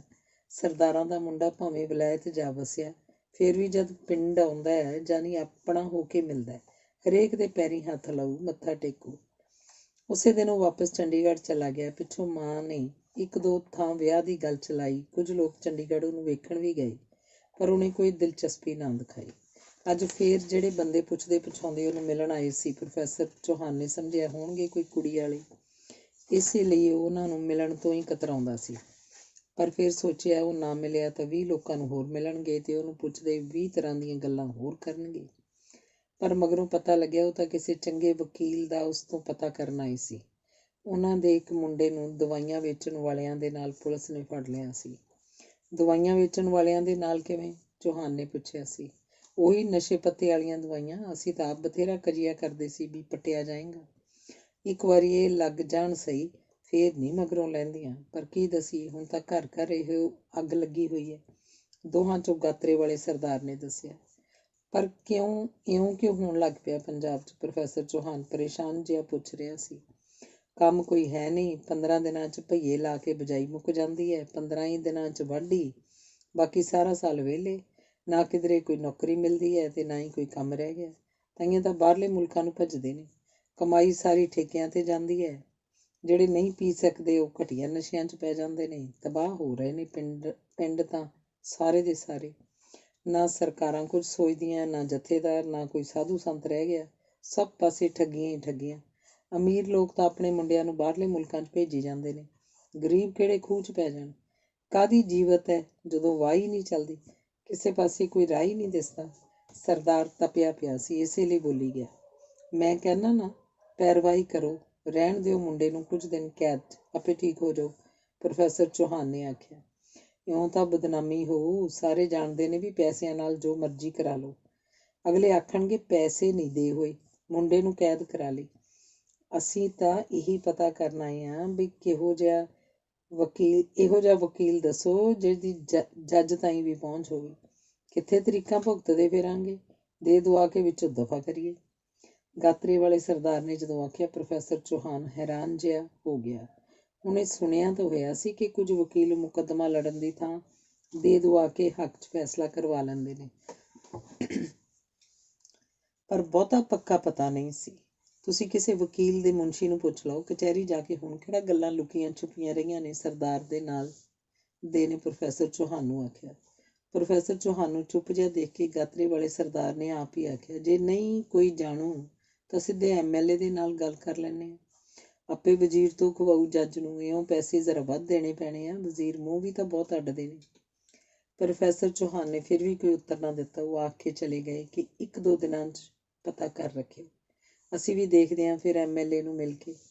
ਅਗਲੇ ਦਿਨ ਪ੍ਰੋਫੈਸਰ ਚੌਹਾਨ ਉਖੜਿਆ ਆਪਣੀ ਜਮਾਤ ਵਿੱਚ ਪਹੁੰਚਿਆ। ਉਸ ਤੋਂ ਬੇਧਿਆਨੀ ਹੀ ਸੁਮੀਤ ਨੂੰ ਆਖਿਆ, ਤੁਸੀਂ ਕੱਲ੍ਹ ਕਿਉਂ ਗੈਰ ਹਾਜ਼ਰ ਸੀ? ਤੇ ਉਹਦੇ ਜਵਾਬ ਦੇਣ ਤੋਂ ਪਹਿਲਾਂ ਆਪ ਹੀ ਬੋਲਿਆ, ਆਪਣੀ ਡਿਊਟੀ ਤੋਂ ਤਾਂ ਚੰਦ ਸੂਰਜ ਵੀ ਨਹੀਂ ਗੈਰ ਹਾਜ਼ਰ ਹੁੰਦੇ। ਸਰ ਮੈਂ ਬਿਮਾਰ ਸੀ, ਸੁਮੀਤ ਨੇ ਬਹਾਨਾ ਬਣਾਇਆ। ਬਿਮਾਰ ਤਾਂ ਲੱਗਦੇ ਨਹੀਂ, ਤੁਸੀਂ ਤੇ ਸਗੋਂ ਅੱਗੇ ਨਾਲੋਂ ਵੱਧ ਤੰਦਰੁਸਤ ਲੱਗਦੇ ਹੋ। ਪ੍ਰੋਫੈਸਰ ਚੌਹਾਨ ਨੇ ਜਦੋਂ ਆਖਿਆ, ਸੁਮੀਤ ਨੂੰ ਹੈਰਾਨੀ ਹੋਈ ਕਿ ਪ੍ਰੋਫੈਸਰ ਚੌਹਾਨ ਹਰ ਇੱਕ ਗੱਲ ਦਾ ਏਡਾ ਧਿਆਨ ਰੱਖਦੇ ਨੇ। ਅਧਿਆਏ 12। ਸੁਮੀਤ ਨੂੰ ਪਿਛਲੇ ਸਾਲ ਤੋਂ ਹੀ ਲੱਗਦਾ ਰਿਹਾ ਜਿਵੇਂ ਪ੍ਰੋਫੈਸਰ ਚੌਹਾਨ ਕੋਈ ਵਿਸ਼ੇਸ਼ ਬੰਦਾ ਸੀ, ਵੱਖਰੀ ਕਿਸਮ ਦਾ, ਵਧੀਆ ਜਿਹਾ। ਉਹਦੀ ਆਖੀ ਹਰ ਗੱਲ ਸੁਮੀਤ ਦੇ ਮਨ 'ਚ ਕਿਧਰੇ ਡੂੰਘੀ ਲੈ ਜਾਂਦੀ ਸੀ। ਫਿਰ ਉਹੀ ਗੱਲ ਉਹਨੂੰ ਕਿੰਨੀ ਵਾਰੀ ਚੇਤੇ ਆ ਜਾਂਦੀ। ਜਿਵੇਂ ਪ੍ਰੋਫੈਸਰ ਚੌਹਾਨ ਨੇ ਇੱਕ ਦਿਨ ਆਖਿਆ ਸੀ, ਰੱਬ ਸਾਨੂੰ ਸੂਰਜ ਦੀ ਰੋਸ਼ਨੀ, ਹਵਾ, ਪਾਣੀ, ਧਰਤੀ, ਬਨਸਪਤੀ, ਰੁੱਖ ਸਭ ਕੁਝ ਹੀ ਮੁਫਤ ਵਿੱਚ ਦਿੰਦਾ ਹੈ ਅਤੇ ਅਸੀਂ ਜ਼ਿੰਦਗੀ ਨੂੰ ਕੀ ਦਿੰਦੇ ਹਾਂ। ਇਹ ਗੱਲ ਅਸੀਂ ਕਦੇ ਸੋਚਦੇ ਹੀ ਨਹੀਂ ਅਤੇ ਸੁਮੀਤ ਨੂੰ ਲੱਗਿਆ ਸੱਚਮੁੱਚ ਹੀ ਉਹਨੇ ਕਦੇ ਇਉਂ ਨਹੀਂ ਸੀ ਸੋਚਿਆ। ਫਿਰ ਪ੍ਰੋਫੈਸਰ ਚੌਹਾਨ ਨੇ ਇੱਕ ਦਿਨ ਆਖਿਆ ਸੀ ਕਿ ਸਾਰੇ ਬੰਦੇ 5 ਹੀ ਤੱਤਾਂ ਦੇ ਸਿਰਜੇ ਹੋਏ ਨੇ, ਸਭ ਦਾ ਹੀ ਅੰਤ ਮੌਤ ਹੈ। ਅਤੇ ਸੁਮੀਤ ਨੂੰ ਲੱਗਦਾ ਸੀ ਜੇ ਸਾਰੇ ਲੋਕ ਪ੍ਰੋਫੈਸਰ ਚੌਹਾਨ ਵਾਂਗ ਸੋਚਣ ਲੱਗ ਜਾਣ ਫਿਰ ਤਾਂ ਦੁਨੀਆ ਹੀ ਨਾ ਰਹੇ, ਸਗੋਂ ਜੰਨਤ ਦਾ ਇੱਕ ਟੁਕੜਾ ਬਣ ਜਾਏ। ਸੁਮੀਤ ਨੂੰ ਲੱਗਦਾ ਜਿਵੇਂ ਪ੍ਰੋਫੈਸਰ ਚੌਹਾਨ ਨੂੰ ਜਨਮਾਂ ਜਨਮਾਂ ਤੋਂ ਜਾਣਦੀ ਸੀ। ਉਸ ਵਰਗਾ ਨਾ ਕੋਈ ਉਹਨੂੰ ਸੋਹਣਾ ਲੱਗਦਾ ਸੀ, ਨਾ ਹੀ ਕੋਈ ਸਿਆਣਾ। ਪ੍ਰੋਫੈਸਰ ਚੌਹਾਨ ਮੇਰੇ ਬਾਰੇ ਪਤਾ ਨਹੀਂ ਕੀ ਸੋਚਦੇ ਹੋਣਗੇ। ਉਹ ਕਈ ਵਾਰੀ ਸੋਚਦੀ, ਪ੍ਰੋਫੈਸਰ ਚੌਹਾਨ ਨੇ ਕੀ ਸੋਚਣਾ ਸੀ। ਉਹਨੇ ਤਾਂ ਕੁੜੀਆਂ ਨੂੰ ਕਦੇ ਕੁਝ ਨਹੀਂ ਸੀ ਸਮਝਿਆ। ਨਾ ਉਹ ਕਿਸੇ ਗੱਲ ਬਾਰੇ ਸੋਚਣ, ਨਾ ਉਹਨਾਂ ਨੂੰ ਕਿਸੇ ਗੱਲ ਦੀ ਸਮਝ। ਜਿਵੇਂ ਸਤ੍ਹਾ ਦੇ ਉੱਪਰ ਹੀ ਜਿਉਂਦੀਆਂ ਹੋਣ, ਘੋਟੇ ਲਾ ਕੇ ਜਮਾਤਾਂ ਪਾਸ ਕਰ ਲੈਂਦੀਆਂ ਨੇ, ਨੰਬਰ ਵੀ ਲੈ ਜਾਂਦੀਆਂ ਨੇ, ਪਰ ਆਉਂਦਾ ਜਾਂਦਾ ਇਹਨਾਂ ਨੂੰ ਕੱਖ ਨਹੀਂ ਹੁੰਦਾ। ਉਹਨੂੰ ਲੱਗਦਾ ਸੀ ਉਹਨੂੰ ਤਾਂ ਕੁੜੀਆਂ ਬਾਰੇ ਗੱਲਾਂ ਕਰਦੇ ਮੁੰਡੇ ਵੀ ਚੰਗੇ ਨਹੀਂ ਸੀ ਲੱਗਦੇ ਹੁੰਦੇ। ਜਦੋਂ ਵੀ ਕਿਸੇ ਕੁੜੀ ਨੇ ਉਹਦੇ ਨੇੜੇ ਆਉਣ ਦੀ ਕੋਸ਼ਿਸ਼ ਕੀਤੀ ਉਹਨੂੰ ਚੰਗਾ ਨਹੀਂ ਸੀ ਲੱਗਿਆ, ਜਿਵੇਂ ਇਹ ਉਹਦੀ ਇਨਸਲਟ ਹੋਵੇ। ਪਰ ਸੁਮੀਤ ਸੀ ਜਿਵੇਂ ਮੱਲੋ ਮੱਲੀ ਉਹਦੇ ਵੱਲ ਤੁਰੀ ਆ ਰਹੀ ਸੀ, ਬਿਨਾਂ ਹੀ ਦਸਤਕ ਦਿੱਤਿਆਂ, ਬਿਨਾਂ ਹੀ ਕਿਸੇ ਉਡੀਕ ਦੇ, ਬਿਨਾਂ ਹੀ ਇਜਾਜ਼ਤ। ਇਸ ਗੱਲੋਂ ਉਹਨੂੰ ਕਈ ਵਾਰ ਆਪਣੇ ਆਪ ਉੱਪਰ ਖਿਝ ਵੀ ਆਈ। ਉਹਨੇ ਤਾਂ ਕੁੜੀਆਂ ਨੂੰ ਕਦੇ ਕੁਝ ਨਹੀਂ ਸੀ ਸਮਝਿਆ, ਜਿਵੇਂ ਘੁੱਗੀਆਂ ਗੁਟਾਰਾਂ ਹੋਣ ਜਾਂ ਫਿਰ ਵਿਆਹ ਦੀ ਮਾਰਕੀਟ ਦੀਆਂ ਸਬਜ਼ੀਆਂ। ਉਹਨੇ ਕਦੇ ਕਿਸੇ ਕੁੜੀ ਨੂੰ ਗੌਲਿਆ ਤੱਕ ਨਹੀਂ ਸੀ। ਪਰ ਸੁਮੀਤ ਬਾਰੇ ਉਹਨੇ ਸਭ ਕੁਝ ਜਾਣ ਲਿਆ ਸੀ ਕਿ ਉਹ 2 ਭੈਣਾਂ ਤੇ ਇੱਕ ਭਾਈ ਹਨ। ਵੱਡੀ ਭੈਣ ਤਕੜੇ ਸਰਦਾਰਾਂ ਦੀ ਵਿਆਹੀ ਹੋਈ ਹੈ। ਭਰਾ ਕੋਲ ਟਰੈਕਟਰਾਂ ਦੀ ਏਜੰਸੀ ਸੀ। ਫਾਦਰ ਉਹਨਾਂ ਦਾ 3-4 ਸਾਲ ਹੋਏ ਕਾਰ ਐਕਸੀਡੈਂਟ 'ਚ ਗੁਜ਼ਰ ਗਿਆ ਸੀ। ਭਰਾ ਇੱਕ ਵਜ਼ੀਰ ਦੀ ਕੁੜੀ ਨਾਲ ਵਿਆਹਿਆ ਹੋਇਆ ਸੀ। ਪਤਾ ਨਹੀਂ ਕਿਉਂ ਇੱਕ ਦਿਨ ਉਹ 17 ਸੈਕਟਰ ਕਿਤਾਬਾਂ ਦੀ ਦੁਕਾਨ ਉੱਪਰੋਂ ਕਿਤਾਬਾਂ ਦੇਖਦਾ ਇੱਕ ਪਰੀ ਕਹਾਣੀਆਂ ਦੀ ਤਸਵੀਰਾਂ ਵਾਲੀ ਕਿਤਾਬ ਖਰੀਦ ਲਿਆਇਆ। ਕਿਤਾਬ ਸ਼ਾਇਦ ਬੱਚਿਆਂ ਲਈ ਸੀ, ਪਰ ਉਹਨੂੰ ਬੜੀ ਸੋਹਣੀ ਲੱਗੀ ਸੀ। ਘਰ ਆ ਕੇ ਉਹ ਕਹਾਣੀਆਂ ਪੜ੍ਹਦਾ, ਪਰੀਆਂ ਦੇ ਦੇਸ਼ 'ਚ ਘੁੰਮਦਾ ਵੀ ਰਿਹਾ ਅਤੇ ਉਹਨਾਂ ਦੀਆਂ ਤਸਵੀਰਾਂ ਦੇਖਦਾ ਉਹਨਾਂ ਨੂੰ ਪਹਿਚਾਨਣ ਦੀ ਕੋਸ਼ਿਸ਼ ਕਰਦਾ ਰਿਹਾ। ਉਹ ਆਪ ਵੀ ਹੈਰਾਨ ਹੋਇਆ ਜਦੋਂ ਉਹਨੂੰ ਖਿਆਲ ਆਇਆ ਕਿ ਸੁਮੀਤ ਵੀ ਜਿਵੇਂ ਇੱਕ ਪਰੀ ਸੀ, ਭਾਵੇਂ ਇਸ ਕਿਤਾਬ ਵਿੱਚ ਨਾ ਉਹਦੀ ਕਹਾਣੀ ਸੀ, ਨਾ ਤਸਵੀਰ। ਕਦੇ ਉਹਦਾ ਮਨ ਕਰਦਾ ਸੁਮੀਤ ਨਾਲ ਕਿੰਨੀਆਂ ਸਾਰੀਆਂ ਗੱਲਾਂ ਕਰਾਂ, ਪਰ ਕਦੇ ਇਹ ਵੀ ਮਨ ਕਰਦਾ ਕਿ ਇੱਥੋਂ ਨੌਕਰੀ ਛੱਡ ਕੇ ਕਿਧਰੇ ਦੂਰ, ਬਹੁਤ ਦੂਰ ਚਲਿਆ ਜਾਵਾਂ। ਫਿਰ ਉਹ ਸੋਚਦਾ ਕਿ ਮੈਂ ਐਡਾ ਹੀ ਕਮਜ਼ੋਰ ਹਾਂ। ਫਿਰ ਉਹ ਆਪ ਹੀ ਆਪਣੇ ਆਪ ਨੂੰ ਦੱਸਦਾ, ਨਹੀਂ, ਮੈਂ ਐਡਾ ਕਮਜ਼ੋਰ ਨਹੀਂ, ਮੈਂ ਕਮਜ਼ੋਰ ਬਿਲਕੁਲ ਨਹੀਂ। ਕੋਈ ਵੀ ਬੰਦਾ ਜਾਂ ਆਖੋ ਸੁਮੀਤ ਮੇਰੇ ਨਾਲੋਂ ਸੁਪੀਰੀਅਰ ਕਿਵੇਂ ਹੈ?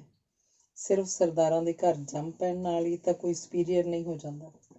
ਪ੍ਰੋਫੈਸਰ ਚੌਹਾਨ ਨਾਲ ਖਾਮੋਸ਼ ਜਿਹੀ ਸਾਂਝ ਸੁਮੀਤ ਨੂੰ ਜਿਵੇਂ ਆਪਣੀ ਜਿੱਤ ਲੱਗਦੀ ਸੀ। ਹੋਰ ਵੀ ਤਾਂ ਕੁੜੀਆਂ ਨੂੰ ਉਹ ਚੰਗਾ ਲੱਗਦਾ ਸੀ, ਪਰ ਉਹਨੇ ਕਦੇ ਕਿਸੇ ਦੀ ਪਰਵਾਹ ਨਹੀਂ ਸੀ ਕੀਤੀ। ਪ੍ਰੋਫੈਸਰ ਚੌਹਾਨ ਦੀ ਕਿਤਾਬ ਵਾਪਸ ਕਰਨ ਵੇਲੇ ਮਨਪ੍ਰੀਤ ਨੇ ਵਿੱਚ ਚਿੱਠੀ ਰੱਖ ਦਿੱਤੀ ਸੀ ਅਤੇ ਪ੍ਰੋਫੈਸਰ ਚੌਹਾਨ ਨੇ ਸਭ ਦੇ ਸਾਹਮਣੇ ਇਹ ਆਖ ਕੇ ਵਾਪਸ ਕਰ ਦਿੱਤੀ ਸੀ ਕਿ ਕਿਤਾਬ ਵਿੱਚ ਤੁਹਾਡਾ ਕੋਈ ਕੰਮ ਦਾ ਕਾਗਜ਼ ਰਹਿ ਗਿਆ। ਅਸਲ 'ਚ ਇਹ ਇੱਕ ਨਜ਼ਮ ਸੀ ਜਿਸ ਰਾਹੀਂ ਪ੍ਰੋਫੈਸਰ ਚੌਹਾਨ ਨੂੰ ਉਹ ਆਪਣੀਆਂ ਫੀਲਿੰਗਸ ਦੱਸਣਾ ਚਾਹੁੰਦੀ ਸੀ।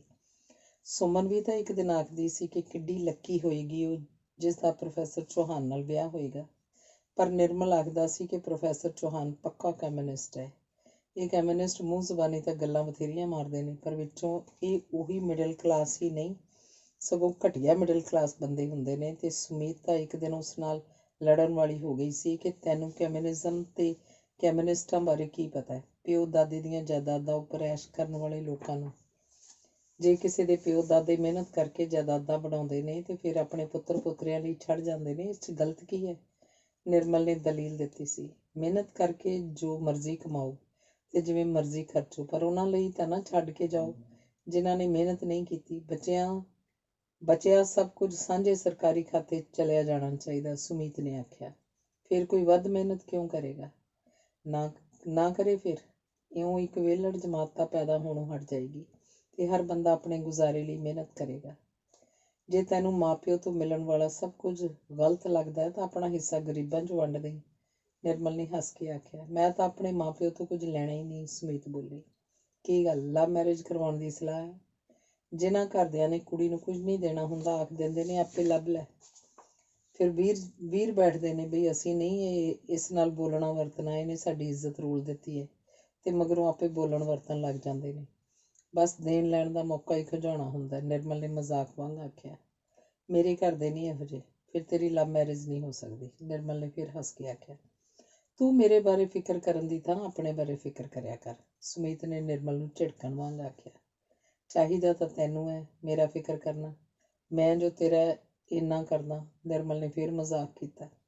ਫਿਕਰ ਕਰਕੇ ਦੱਸ ਫਿਰ ਕਿਹੋ ਜਿਹੀ ਕੁੜੀ ਲੱਭਾਂ, ਸੁਮੀਤ ਨੇ ਵੀ ਮਜ਼ਾਕ ਕੀਤਾ। ਆਪਣੇ ਵਰਗੀ। ਫਿਰ ਬੈਠਾ ਨਹੀਂ ਸਾਰੀ ਉਮਰ ਕੁਆਰਾ। ਮੇਰੇ ਵਰਗੀ ਸਿਰਫ ਮੈਂ ਹੀ ਹਾਂ ਤੇ ਮੈਂ ਤੇਰੇ ਨਾਲ ਕਦੇ ਵੀ ਵਿਆਹ ਨਹੀਂ ਕਰਨਾ, ਸੁਮੀਤ ਨੇ ਅੱਧੀ ਕੁ ਗੱਲ ਮਜ਼ਾਕ ਨਾਲ ਤੇ ਅੱਧੀ ਕੁ ਸੰਜੀਦਗੀ ਨਾਲ ਆਖੀ। ਜੇ ਪ੍ਰੋਫੈਸਰ ਚੌਹਾਨ ਮੇਰੀ ਸਿਫਾਰਿਸ਼ ਕਰਨ ਫਿਰ ਵੀ? ਪ੍ਰੋਫੈਸਰ ਚੌਹਾਨ ਤੇਰੀ ਸਿਫਾਰਿਸ਼ ਕਿਉਂ ਕਰਨਗੇ? ਇਹ ਵੀ ਠੀਕ ਹੈ, ਉਹ ਮੇਰੀ ਸਿਫਾਰਿਸ਼ ਕਿਉਂ ਕਰਨਗੇ? ਉਹ ਆਪਣੀ ਸਿਫਾਰਿਸ਼ ਕਿਉਂ ਨਹੀਂ ਕਰਨਗੇ? ਨਿਰਮਲ ਨੇ ਸੁਮੀਤ ਨੂੰ ਖਿਜਾਉਣ ਵਾਂਗ ਆਖਿਆ। ਸੁਮੀਤ ਇੱਕਦਮ ਸੀਰੀਅਸ ਹੋ ਗਈ। ਉਹ ਘਬਰਾ ਜਿਹੀ ਵੀ ਗਈ। ਹੋਸਟਲ ਜਾਂਦੀ ਵੀ ਉਹ ਸੋਚਦੀ ਗਈ ਤੇ ਫਿਰ 2 ਦਿਨ ਉਹ ਕਾਲਜ ਵੀ ਨਾ ਆਈ। ਉਹਨੂੰ ਲੱਗਿਆ ਜਿਵੇਂ ਨਿਰਮਲ ਉਹਦੀਆਂ ਸੋਚਾਂ ਤੱਕ ਨੂੰ ਦੇਖ ਗਿਆ ਸੀ। ਉਹ ਪਰੇਸ਼ਾਨ ਜਿਹੀ ਹੋ ਗਈ। ਤਬੀਅਤ ਖਰਾਬ ਹੈ ਆਖ ਕੇ ਉਹ ਹੋਸਟਲ ਦੇ ਕਮਰੇ 'ਚ ਹੀ ਪਈ ਰਹੀ। ਤੀਸਰੇ ਦਿਨ ਉਹਨੂੰ ਸੱਚਮੁੱਚ ਹੀ ਬੁਖਾਰ ਚੜ੍ਹ ਗਿਆ। ਉਹ ਅਗਲੇ 2 ਦਿਨ ਫਿਰ ਕਾਲਜ ਨਾ ਆਈ। ਪ੍ਰੋਫੈਸਰ ਚੌਹਾਨ ਇਸ ਬਾਰੇ ਕਈ ਸੋਚਣਾ ਨਹੀਂ ਸੀ ਚਾਹੁੰਦਾ, ਫਿਰ ਵੀ ਜਿਵੇਂ ਉਹਨੂੰ ਇਹ ਚੰਗਾ ਨਹੀਂ ਸੀ ਲੱਗ ਰਿਹਾ ਕਿ ਸੁਮੀਤ ਕਾਲਜ ਕਿਉਂ ਨਹੀਂ ਆ ਰਹੀ। ਉਹਨੂੰ ਜਿਵੇਂ ਮਨ ਹੀ ਮਨ ਪਤਾ ਲੱਗ ਗਿਆ ਕਿ ਸੁਮੀਤ ਠੀਕ ਨਹੀਂ ਹੋਣੀ, ਨਹੀਂ ਤਾਂ ਉਹਨੇ ਕਾਲਜ ਆਉਣ ਤੋਂ ਕਦੋਂ ਰੁਕਣਾ ਸੀ। ਇਹਨਾਂ ਹੀ ਦਿਨਾਂ 'ਚ ਇੱਕ ਦਿਨ ਤਪਦੀ ਦੁਪਹਿਰੇ ਜਦੋਂ ਕਾਂ ਅੱਖ ਨਿਕਲਦੀ ਸੀ, ਪ੍ਰੋਫੈਸਰ ਚੌਹਾਨ ਪੈਦਲ ਹੀ 35 ਸੈਕਟਰ ਦੀ ਫੁੱਲਾਂ ਦੀ ਦੁਕਾਨ ਉੱਪਰ ਚਲਾ ਗਿਆ। ਬਹੁਤ ਸੋਹਣੀ ਤਰ੍ਹਾਂ ਸਜਾਏ ਬਹੁਤ ਸੋਹਣੇ ਫੁੱਲਾਂ ਨੂੰ ਉਹ ਕਿੰਨਾ ਹੀ ਚਿਰ ਦੇਖਦਾ ਰਿਹਾ। ਦੱਸੋ, ਦੁਕਾਨਦਾਰ ਨੇ ਜਦੋਂ ਆ ਕੇ ਪੁੱਛਿਆ ਤਾਂ ਉਹ ਜਿਵੇਂ ਚੌਂਕਿਆ ਤੇ ਬਹੁਤ ਸੋਹਣੀਆਂ ਫੁੱਲਾਂ ਦੀਆਂ ਟਾਹਣੀਆਂ ਜਾਪਾਨੀ ਤਰਜ਼ ਨਾਲ ਸਜਾਈ ਟੋਕਰੀ ਵੱਲ ਹੱਥ ਕਰਕੇ ਉਹਨੇ ਦੇਣ ਲਈ ਆਖਿਆ। ਕਾਰਡ ਕਿਸ ਮੌਕੇ ਲਈ ਸਰ? ਦੁਕਾਨਦਾਰ ਪੁੱਛ ਰਿਹਾ ਸੀ। ਗੈਟ ਵੈਲ ਦਾ, ਉਸ ਤੋਂ ਆਖਿਆ ਗਿਆ। ਦੁਕਾਨਦਾਰ ਤੋਂ ਗੈਟਵੈਲ ਦਾ ਕਾਰਡ ਲੈ ਕੇ ਉਹਨੇ ਫੁੱਲਾਂ 'ਚ ਸਜਾ ਦਿੱਤਾ ਤੇ ਫੁੱਲਾਂ ਦੀ ਟੋਕਰੀ ਲਿਫਾਫੇ 'ਚ ਪਵਾ ਕੇ ਪੈਸੇ ਦੇ ਦਿੱਤੇ। ਬਿਨਾਂ ਹੀ ਆਪਣਾ ਨਾਮ ਲਿਖਿਆ, ਬਿਨਾਂ ਹੀ ਆਪਣਾ ਨਾਮ ਦੱਸਿਆ, ਉਹਨੇ ਉਹ ਫੁੱਲ ਸੁਮੀਤ ਦੇ ਹੋਸਟਲ ਦੇ ਚਪੜਾਸੀ ਰਾਹੀਂ ਸੁਮੀਤ ਨੂੰ ਭਜਵਾ ਦਿੱਤੇ ਤੇ ਆਪ ਕਾਹਲੀ ਨਾਲ ਪਰਤ ਆਇਆ।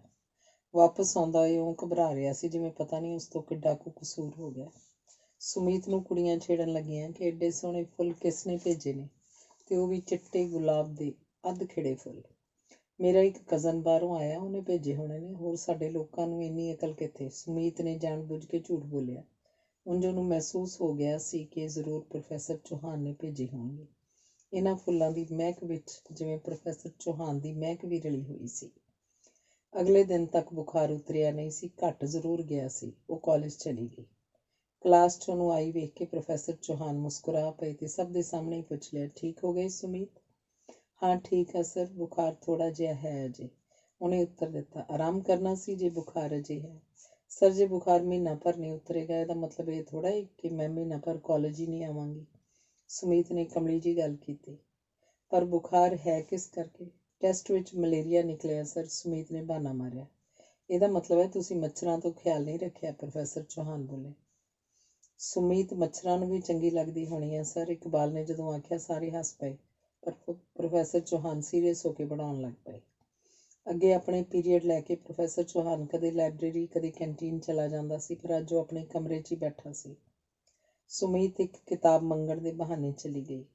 ਤੂੰ ਸੁਮੀਤ ਅਪਸੈਟ ਨਾ ਹੋਇਆ ਕਰ, ਪ੍ਰੋਫੈਸਰ ਚੌਹਾਨ ਨੇ ਪਤਾ ਨਹੀਂ ਕੀ ਸੋਚ ਕੇ ਸੁਮੀਤ ਨੂੰ ਆਖਿਆ ਤੇ ਨਾਲ ਦੀ ਸਾਹਮਣੇ ਪਈ ਕੁਰਸੀ ਉੱਪਰ ਬੈਠ ਜਾਣ ਦਾ ਇਸ਼ਾਰਾ ਕੀਤਾ। ਤੁਸੀਂ ਤਾਂ ਮੇਰਾ ਪਤਾ ਲੈਣ ਵੀ ਨਹੀਂ ਆਏ ਸਰ, ਮੇਰਾ ਮਤਲਬ ਹੈ ਖਬਰ ਪੁੱਛਣ। ਬਿਨਾਂ ਪੁੱਛਣ ਤੋਂ ਹੀ ਤੇਰੇ ਬਾਰੇ ਮੈਨੂੰ ਸਭ ਕੁਝ ਪਤਾ ਹੁੰਦਾ ਹੈ। ਤੁਹਾਨੂੰ ਕੋਈ ਜਾਦੂ ਆਉਂਦਾ? ਸੁਮੀਤ ਨੇ ਹੱਸ ਕੇ ਪੁੱਛਿਆ। ਹਾਂ ਆਉਂਦਾ ਹੈ ਜਾਦੂ, ਪ੍ਰੋਫੈਸਰ ਚੌਹਾਨ ਨੇ ਉਸੇ ਤਰ੍ਹਾਂ ਹੱਸ ਕੇ ਜਵਾਬ ਦਿੱਤਾ। ਸਰ ਤੁਸੀਂ ਬਹੁਤ ਚੰਗੇ ਹੋ, ਤੇ ਕਹਿੰਦੀ ਸਮੀਤ ਚੇਪਚੀ ਗਈ। ਸੁਮੀਤ ਮੈਂ ਕਦੇ ਸੋਚਿਆ ਵੀ ਨਹੀਂ ਕਿ ਕਦੀ ਕੋਈ ਲੜਕੀ ਮੈਨੂੰ ਇੰਨੀ ਚੰਗੀ ਲੱਗ ਜਾਏਗੀ। ਇਸ ਗੱਲ ਕਰਕੇ ਮੈਂ ਕਈ ਵਾਰੀ ਪਰੇਸ਼ਾਨ ਹੋ ਜਾਂਦਾ। ਸਰ ਸੱਚਮੁੱਚ ਹੀ ਤੁਸੀਂ ਮੈਨੂੰ ਲਾਈਕ ਕਰਦੇ ਹੋ? ਸੁਮੀਤ ਨੇ ਭਾਵੁਕ ਹੋ ਕੇ ਪੁੱਛਿਆ। ਲਾਈਕ ਤਾਂ ਕੋਈ ਲਫ਼ਜ਼ ਹੀ ਨਹੀਂ। ਪ੍ਰੋਫੈਸਰ ਚੌਹਾਨ ਨੇ ਜਦੋਂ ਆਖਿਆ, ਸੁਮੀਤ ਤਾਂ ਜਿਵੇਂ ਸਿਰ ਤੋਂ ਪੈਰਾਂ ਤੱਕ ਭਿੱਜ ਗਈ। ਸੁਮੀਤ ਪੁੱਛਦੀ ਹੈ ਕਿ ਤੁਸੀਂ ਵਿਆਹ ਕਿਹੋ ਜਿਹੀ ਕੁੜੀ ਨਾਲ ਕਰੋਗੇ? ਉਹਦਾ ਜਵਾਬ ਸੀ ਕਿ ਤੇਰੇ ਵਰਗੀ ਨਾਲ। ਸੁਮੀਤ ਆਖਦੀ ਹੈ, ਮੇਰੇ ਨਾਲ ਜਾਂ ਮੇਰੇ ਵਰਗੀ? ਸੁਮੀਤ ਤੋਂ ਪਤਾ ਨਹੀਂ ਇਹ ਪੁੱਛਿਆ ਕਿਵੇਂ ਗਿਆ। ਸੁਮੀਤ, ਤੇਰੇ ਘਰਦਿਆਂ ਨੇ ਤਾਂ ਸਾਡੇ ਵਿਚਕਾਰ ਕਿਸੇ ਰਿਸ਼ਤੇ ਨੂੰ ਮੰਨਣਾ ਨਹੀਂ, ਪ੍ਰੋਫੈਸਰ ਚੌਹਾਨ ਨੇ ਉਦਾਸ ਲਹਿਜੇ 'ਚ ਕਿਹਾ। ਜੇ ਮੇਰੇ ਪਾਪਾ ਜਿਉਂਦੇ ਹੁੰਦੇ ਉਹਨਾਂ ਨੂੰ ਮੈਂ ਮਨਾ ਲੈਣਾ ਸੀ। ਉਹ ਨਹੀਂ ਸੀ ਮੇਰੀ ਕੋਈ ਗੱਲ ਵੀ ਮੋੜਦੇ, ਸੁਮੀਤ ਬੋਲੇ। ਉਹਨਾਂ ਨੇ ਵੀ ਨਹੀਂ ਸੀ ਮੰਨਣਾ। ਸਰਦਾਰਾਂ ਨੂੰ ਆਪਣੀ ਸਰਦਾਰੀ ਉੱਤੇ ਬੜਾ ਮਾਣ ਹੰਕਾਰ ਹੁੰਦਾ ਹੈ। ਹਰਜੋਤ, ਮੇਰੀ ਵੱਡੀ ਸਿਸਟਰ, ਸਰਦਾਰਾਂ ਦੇ ਘਰ ਹੀ ਵਿਆਹੀ ਹੋਈ ਹੈ। 100 ਕਿੱਲੇ ਜ਼ਮੀਨ ਦੇ 4 ਵਿਗੇ 'ਚ ਕੋਠੀ ਪਾਈ ਹੋਈ ਹੈ। 3 ਕਾਰਾਂ ਨੇ, ਟਰੈਕਟਰ ਨੇ, ਨੌਕਰ ਚਾਕਰ ਨੇ, ਬੇਸ਼ੁਮਾਰ ਪੈਸਾ। ਪਰ ਸਿਸਟਰ ਲੱਗਦਾ ਖੁਸ਼ ਨਹੀਂ। ਸਾਰੀਆਂ ਚੀਜ਼ਾਂ 'ਚ ਉਹ ਵੀ ਜਿਵੇਂ ਕਿ ਚੀਜ਼ ਹੋਣ। ਜੀਜਾ ਜੀ ਹਰ ਰੋਜ਼ ਰੱਜ ਕੇ ਵਿਸਕੀ ਪੀਂਦੇ ਨੇ, ਅਵਾਰਾਗਰਦੀ ਕਰਦੇ ਨੇ, ਨੌਕਰਾਂ ਚਾਕਰਾਂ ਨੂੰ ਗਾਲਾਂ ਦਿੰਦੇ ਨੇ ਤੇ ਹਰ ਗੱਲ 'ਚ ਆਪਣੀ ਮਰਜ਼ੀ ਕਰਦੇ ਨੇ। ਉਹਨਾਂ ਦੇ ਸਾਹਮਣੇ ਕੋਈ ਸਾਹ ਨਹੀਂ ਕੱਢ ਸਕਦਾ। ਇਹ ਵੀ ਭਲਾ ਕੋਈ ਜ਼ਿੰਦਗੀ ਹੋਈ? ਸੁਮੀਤ ਨੇ ਦੱਸਿਆ। ਕੁਝ ਵੀ ਹੋਵੇ, ਫਿਰ ਵੀ ਸਰਦਾਰਾਂ ਨੂੰ ਸਰਦਾਰ ਹੀ ਚੰਗੇ ਲੱਗਦੇ ਨੇ। ਬਾਕੀਆਂ ਨੂੰ ਤਾਂ ਉਹ ਲਾਗੀ ਤੱਥੀ ਸਮਝਦੇ ਨੇ। ਲਾਗੀ ਤੱਥੀ ਵੀ ਤਾਂ ਉਸੇ ਰੱਬ ਨੇ ਬਣਾਏ ਹੋਏ ਹੁੰਦੇ ਨੇ ਸਰ। ਹੁੰਦੇ ਨੇ, ਪਰ ਸਮਝੇ ਨਹੀਂ ਜਾਂਦੇ। ਮੈਂ ਵੀ ਜੇ ਮਾਰਕਸਿਜ਼ਮ ਨੂੰ ਨਾ ਜਾਣਿਆ ਹੁੰਦਾ, ਮੈਨੂੰ ਵੀ ਇਹਨਾਂ ਗੱਲਾਂ ਦੀ ਸਮਝ ਨਹੀਂ ਸੀ ਲੱਗਣੀ। ਸਰ ਥੋੜ੍ਹਾ ਜਿਹਾ ਵੀ ਸਮਝਾ ਦਿਓ। ਸਰ ਥੋੜ੍ਹਾ ਮੈਨੂੰ ਵੀ ਸਮਝਾ ਦਿਓ। ਮਾਰਕਸਿਜ਼ਮ ਹੈ ਕੀ ਜੋ ਬੰਦਿਆਂ ਨੂੰ ਇਉਂ ਬਦਲ ਦਿੰਦਾ? ਸੁਮੀਤ ਨੇ ਹੱਸ ਕੇ ਪੁੱਛਿਆ। ਠੀਕ ਹੈ, ਮੈਂ ਕੁਝ ਲਿਟਰੇਚਰ ਲਿਆ ਦਿਆਂਗਾ, ਪੜ੍ਹ ਲਈ, ਮਗਰੋਂ ਆਪੇ ਡਿਸਕਸ ਕਰ ਲਾਂਗੇ। ਠੀਕ ਹੈ ਸਰ, ਆਖ ਕੇ ਸੁਮੀਤ ਚਲੀ ਗਈ। ਪ੍ਰੋਫੈਸਰ ਚੌਹਾਨ ਉਹਨੂੰ ਜਾਂਦੀ ਨੂੰ ਦੂਰ ਤੱਕ ਦੇਖਦੇ ਰਹੇ। ਅਧਿਆਇ 13। ਦਸੰਬਰ ਦੀਆਂ ਛੁੱਟੀਆਂ ਸ਼ੁਰੂ ਹੋ ਗਈਆਂ ਸਨ। ਪ੍ਰੋਫੈਸਰ ਚੌਹਾਨ ਸੋਚ ਹੀ ਰਿਹਾ ਸੀ ਕਿ ਕਿਹੜੇ ਕੰਮ ਕਰਨ ਵਾਲੇ ਪਏ ਸਨ। ਇੱਕ ਗੇੜਾ ਪਿੰਡ ਮਾਰਨਾ ਸੀ, ਲਾਇਬ੍ਰੇਰੀ ਦੀ ਇੱਕ ਕਿਤਾਬ ਮੁਕਾ ਕੇ ਵਾਪਸ ਭੇਜਣੀ ਸੀ, ਇੱਕ ਸਵੈਟਰ ਹੋਰ ਖਰੀਦਣਾ ਸੀ, ਡਾਬਰ ਵਾਲਿਆਂ ਦੀ ਦੁਕਾਨ ਤੋਂ ਦੇਸੀ ਚਾਹ ਤੇ ਇੱਕ ਸ਼ੀਸ਼ੀ ਸ਼ਹਿਦ ਦੀ ਖਰੀਦ ਕੇ ਲਿਆਉਣੀ ਸੀ ਤੇ ਰਿਜ਼ਰਵ 'ਚ ਰੱਖਣ ਲਈ ਇੱਕ ਬੋਤਲ ਵਧੀਆ ਵਿਸਕੀ ਦੀ ਵੀ। ਅਗਲੇ ਦਿਨ 2-3 ਦੋਸਤ ਆ ਗਏ। ਅੱਗੇ ਵੀ ਜਦੋਂ ਦੋਸਤਾਂ ਦਾ ਖਾਣ ਪੀਣ ਦਾ ਮੌਜ ਮੇਲਾ ਕਰਨ ਤੇ ਗੱਪਸ਼ਪ ਕਰਨ ਦਾ ਮਨ ਹੁੰਦਾ, ਉਹ ਪ੍ਰੋਫੈਸਰ ਚੌਹਾਨ ਕੋਲ ਆ ਜਾਂਦੇ ਸਨ। ਉਹ ਦਾਰੂ ਵੀ ਪਿਲਾਉਂਦਾ ਸੀ, ਹੋਟਲ ਤੋਂ ਮੰਗਵਾ ਕੇ ਰੋਟੀ ਵੀ ਖਵਾਉਂਦਾ। ਉਹਦੇ ਕੋਲ ਚੰਗੀਆਂ ਕਿਤਾਬਾਂ ਵੀ ਸਨ, ਰਿਕਾਰਡ ਪਲੇਅਰ ਵੀ ਸੀ ਤੇ ਮਿਊਜ਼ਿਕ ਦੀ ਚੰਗੀ ਕੁਲੈਕਸ਼ਨ ਵੀ। ਉਹ ਗੱਲਾਂ ਵੀ ਬੜੀਆਂ ਇੰਟੈਲੀਜੈਂਟ ਕਰਦਾ। ਸਭ ਤੋਂ ਵੱਡੀ ਗੱਲ, ਉਸ ਕੋਲ ਰਹਿੰਦਿਆਂ ਕਿਸੇ ਵੀ ਕਿਸਮ ਦੀ ਕਿਸੇ ਦੀ ਦਖਲ ਅੰਦਾਜ਼ੀ ਨਹੀਂ ਸੀ ਹੁੰਦੀ। ਮਹਿਫਿਲ ਜੁੜਨ ਵੇਲੇ ਉਹ ਦੇਸ਼ ਦੇ ਸੰਸਾਰ ਦੇ ਵੱਡੇ ਮਸਲਿਆਂ ਦੀਆਂ ਗੱਲਾਂ ਕਰਦੇ, ਮਾਰਕਸਵਾਦ ਦੇ ਅਨੇਕਾਂ ਪਹਿਲੂਆਂ ਦੀ ਪ੍ਰਸ਼ੰਸਾ ਕਰਦੇ, ਰੈਵੋਲਿਊਸ਼ਨ ਮਗਰੋਂ ਦੇ ਸੰਸਾਰ ਦੀ ਰੂਪ-ਰੇਖਾ ਬਾਰ-ਬਾਰ ਉਲੀਕਦੇ, ਵਿਸਕੀ ਪੀਂਦੇ, ਮਿਊਜ਼ਿਕ ਸੁਣਦੇ, ਮਗਰੋਂ ਲੋਰ 'ਚ ਆ ਕੇ ਸ਼ੇਅਰੋ ਸ਼ਾਇਰੀ ਕਰਦੇ, ਨੱਚਣ ਤੱਕ ਲੱਗ ਜਾਂਦੇ। ਕਦੇ ਕਿਸੇ ਸੁਨੱਖੀ ਸਿਆਣੀ ਮੁਟਿਆਰ ਦੀ ਵੀ ਗੱਲ ਤੁਰ ਪੈਂਦੀ। ਇਸ ਸਾਰੇ ਵੇਲੇ ਵਿੱਚ ਪ੍ਰੋਫੈਸਰ ਚੌਹਾਨ ਘੱਟ ਹੀ ਬੋਲਦਾ, ਬਸ ਮਾੜਾ ਜਿਹਾ ਹਾਂ ਹੂੰ ਕਰਕੇ ਜਾਂ ਮੁਸਕਰਾ ਕੇ ਸਾਰ ਦਿੰਦਾ। ਸਭ ਨੂੰ ਪਤਾ ਸੀ ਘੱਟ ਬੋਲਣ ਦੀ ਉਹਦੀ ਆਦਤ ਹੈ।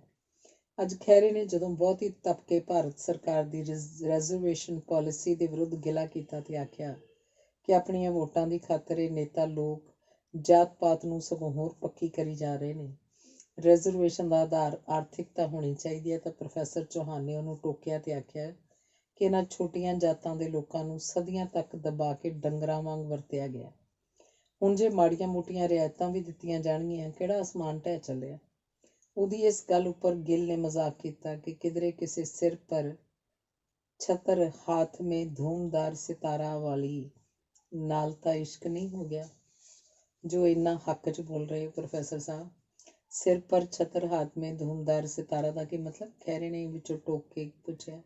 ਇੱਕ ਕਵੀ ਹੱਥ ਵਿੱਚ ਝਾੜੂ ਤੇ ਸਿਰ ਉੱਪਰ ਟੋਕਰਾ ਦੇਖ ਕੇ ਆਪਦੀ ਪ੍ਰੇਮਿਕਾ ਦਾ ਵਰਣਨ ਕਰ ਰਿਹਾ, ਹੋਰ ਕੀ।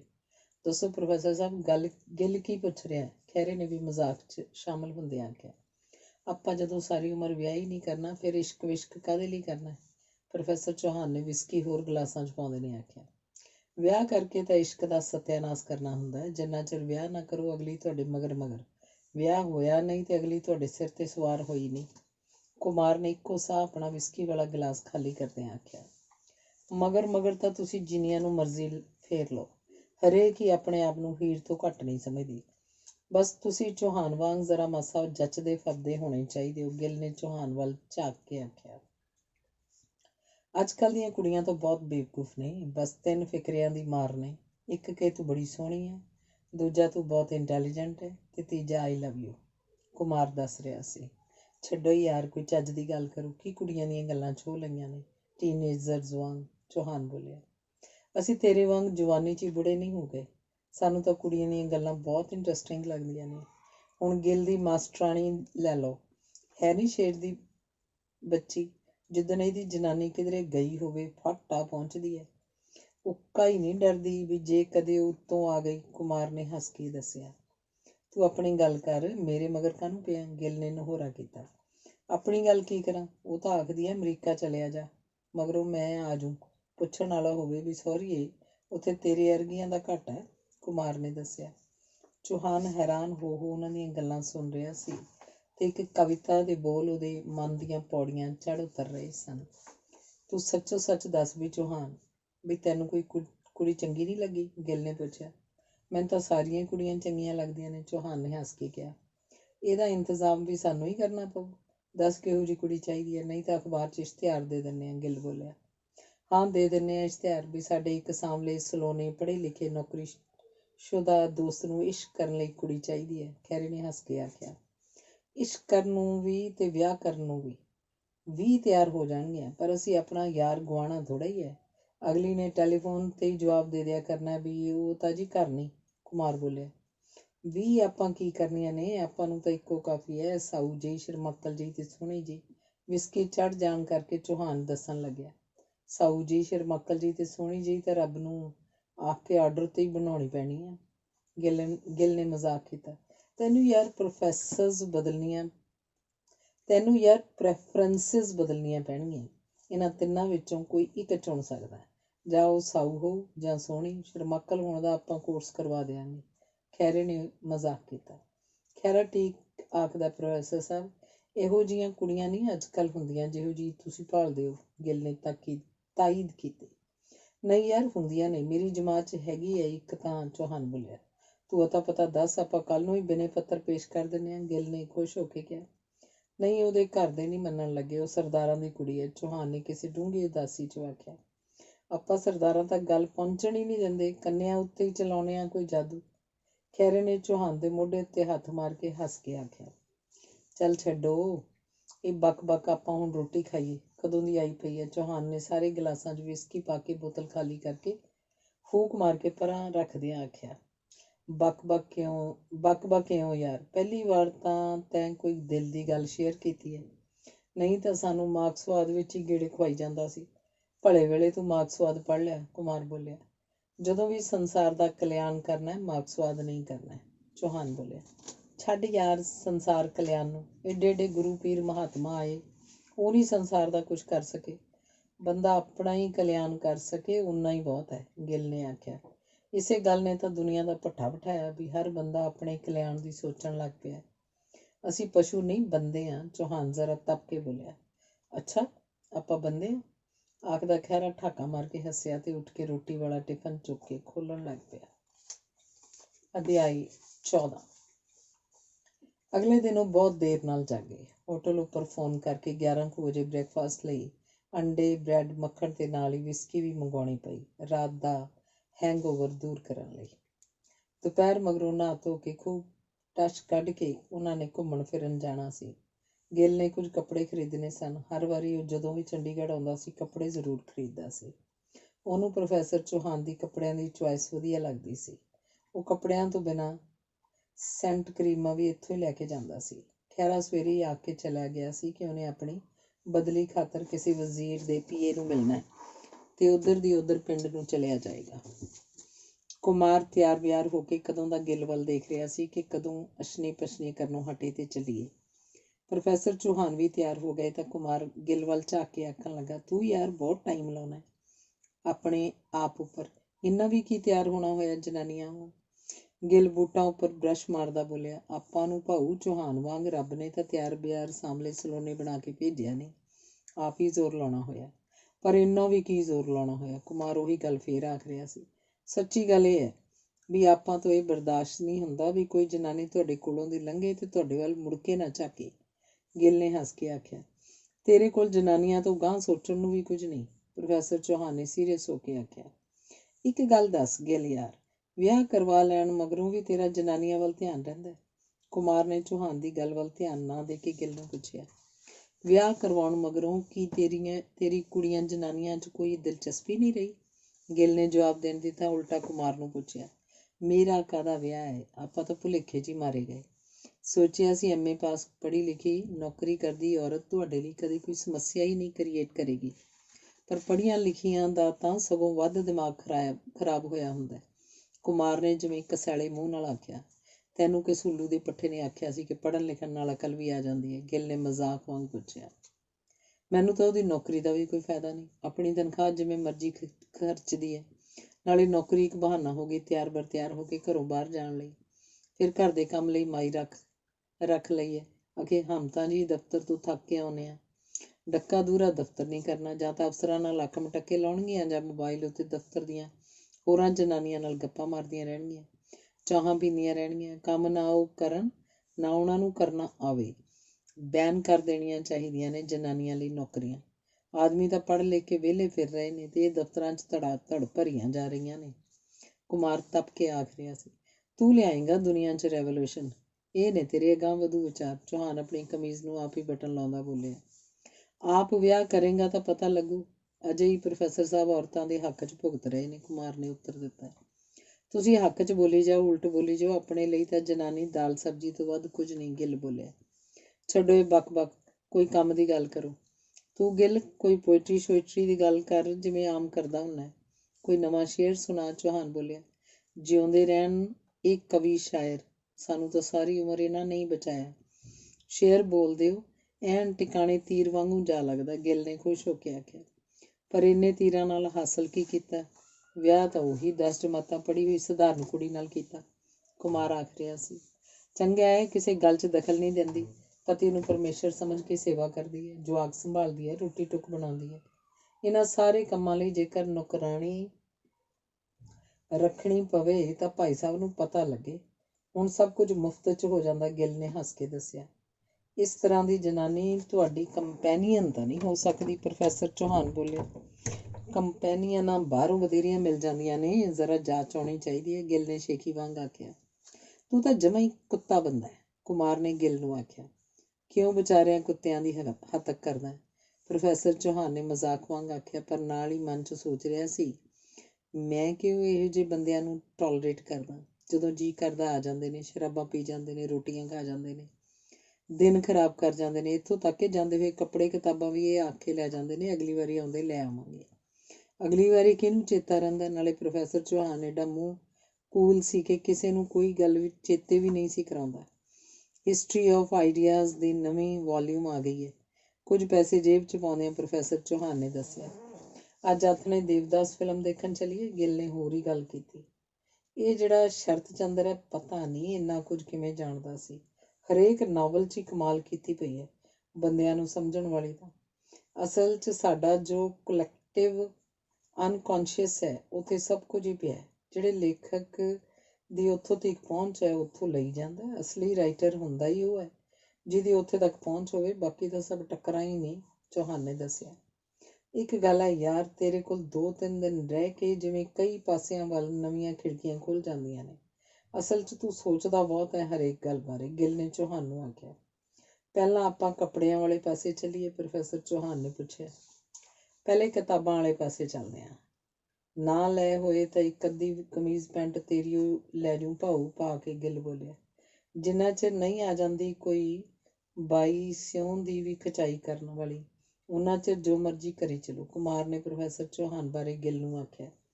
ਅਜੇ ਨਹੀਂ ਪੀਂਦੇ, ਬਹੁਤ ਹੋ ਗਈ। ਅੱਜ ਨਹੀਂ ਪੀਂਦੇ, ਬਹੁਤ ਹੋ ਗਈ। ਕੱਲ੍ਹ ਨੂੰ ਕਲਾਸ ਵੀ ਲੈਣੀ ਆ ਜਾ ਕੇ। ਅੱਜ ਕੋਈ ਕਿਤਾਬ ਪੜ੍ਹਾਂਗੇ ਬੈਠ ਕੇ, ਪ੍ਰੋਫੈਸਰ ਚੌਹਾਨ ਬੋਲਿਆ। ਇਉਂ ਕਰ ਕਰਕੇ ਬਥੇਰਾ ਲਿਟਰੇਚਰ ਪੜ੍ਹਾ ਦਿੱਤਾ ਤੂੰ ਸਾਨੂੰ। ਕਦੇ ਇੰਜੋਏ ਵੀ ਕਰਨਾ ਚਾਹੀਦਾ ਭਾਊ, ਗਿੱਲ ਬੋਲਿਆ। ਲਿਟਰੇਚਰ ਪੜ੍ਹ ਕੇ ਤੂੰ ਇੰਜੋਏ ਨਹੀਂ ਕਰਦਾ? ਪ੍ਰੋਫੈਸਰ ਚੌਹਾਨ ਨੇ ਗਿੱਲ ਨੂੰ ਪੁੱਛਿਆ। ਹੋਰ ਤੇਰੇ ਕੋਲ ਸਿਰਫ ਦਾਰੂ ਪੀਣ ਤਾਂ ਨਹੀਂ ਆਈਦਾ? ਬਥੇਰਾ ਲਿਟਰੇਚਰ, ਫਿਲਾਸਫੀ, ਸਾਈਕੋਲੋਜੀ ਪੜ੍ਹਾ ਦਿੱਤੇ ਨੇ ਤੂੰ ਸਾਨੂੰ, ਗਿੱਲ ਨੇ ਸਫਾਈ ਦਿੱਤੀ। ਕਿਤਾਬਾਂ ਉੱਪਰ ਪੈਸੇ ਖਰਚਣਾ ਪੈਸੇ ਬੀਜਣ ਵਾਲੀ ਗੱਲ ਹੁੰਦੀ ਹੈ। ਪਤਾ ਨਹੀਂ ਫਿਰ ਕਿੰਨੀ ਤੇ ਕਿਸ ਕਿਸਮ ਦੀ ਅਮੀਰੀ ਤੁਹਾਡੇ ਵੱਲ ਤੁਰੀ ਆਉਂਦੀ ਹੈ, ਕੁਮਾਰ ਨੇ ਸੰਜੀਦਗੀ ਨਾਲ ਦੱਸਿਆ। ਲਓ ਜੀ, ਅੱਜ ਤਾਂ ਕੁਮਾਰ ਸਾਹਿਬ ਵੀ ਸਿਆਣੀਆਂ ਗੱਲਾਂ ਕਰਨ ਲੱਗ ਪਏ ਨੇ। ਗਿੱਲ ਨੇ ਮਜ਼ਾਕ ਵਾਂਗ ਆਖਿਆ। इश्क ने निकम्मे कर दिए गालिब, वरना आदमी हम भी थे काम के। ਕੁਮਾਰ ਨੇ ਖੁਸ਼ ਹੋ ਕੇ ਆਖਿਆ। ਤੇ ਫਿਰ ਉਹ ਤਿੰਨੇ ਜਣੇ 17 ਸੈਕਟਰ ਕਿਤਾਬਾਂ ਦੀਆਂ ਦੁਕਾਨਾਂ ਵੱਲ ਚਲੇ ਗਏ। ਦੁਕਾਨਾਂ ਵਿੱਚ ਕਿਤਾਬਾਂ ਫਰੋਲਦਿਆਂ ਪਤਾ ਹੀ ਨਾ ਲੱਗਿਆ ਕਦੋਂ ਦਿਨ ਢਲ ਗਿਆ, ਸ਼ਾਮ ਹੋ ਗਈ ਤੇ ਫਿਰ ਰਾਤ। ਪ੍ਰੋਫੈਸਰ ਚੌਹਾਨ ਨੇ 3-4 ਕਿਤਾਬਾਂ ਖਰੀਦ ਲਈਆਂ, ਜਿਨ੍ਹਾਂ 'ਚ ਇੱਕ ਸੀ ਡਾਇਲੋਸਿਊ ਆਫ ਬੁੱਧਾ, ਦੂਜੀ ਸੀ ਹਾਰਟ ਆਫ ਅ ਵੂਮਨ, ਤੀਜੀ ਸੀ ਖਲੀਲ ਜਿਬਰਾਨ ਦੀ ਜੀਵਨੀ, ਚੌਥੀ ਸੀ ਰਿਸ਼ੀ ਸੰਵਾਦ। ਕੁਮਾਰ ਨੇ ਭਗਤ ਗੀਤਾ ਡੀਲਕਸ ਖਰੀਦੀ ਤੇ ਚੌਖੇਬ ਦੀਆਂ ਕਹਾਣੀਆਂ ਖਰੀਦੀਆਂ। ਗਿੱਲ ਨੇ great love stories of the world ਇੱਕੋ ਕਿਤਾਬ ਖਰੀਦੀ। ਹੋਰ ਨਹੀਂ ਕੋਈ ਕਿਤਾਬ ਲੈਣੀ? ਪ੍ਰੋਫੈਸਰ ਚੌਹਾਨ ਨੇ ਆਉਣ ਵੇਲੇ ਗਿੱਲ ਨੂੰ ਪੁੱਛਿਆ। ਹੋਰ ਕੁਝ ਪੜ੍ਹਨਾ ਹੋਇਆ ਤਾਂ ਤੇਰੇ ਕੋਲੋਂ ਹੀ ਲੈ ਕੇ ਪੜ੍ਹ ਲਾਂਗੇ ਭਾਊ, ਉਹਨੇ ਹੱਸ ਕੇ ਆਖਿਆ। ਅੱਜ ਰਾਤ ਨੂੰ ਭਾਵੇਂ ਉਹਨਾਂ ਨੇ ਨਾ ਪੀਣ ਦਾ ਫੈਸਲਾ ਕੀਤਾ ਸੀ, ਪਰ ਉਹ ਫਿਰ ਦਾਰੂ ਪੀ ਰਹੇ ਸਨ, ਮਿਊਜ਼ਿਕ ਸੁਣ ਰਹੇ ਸਨ।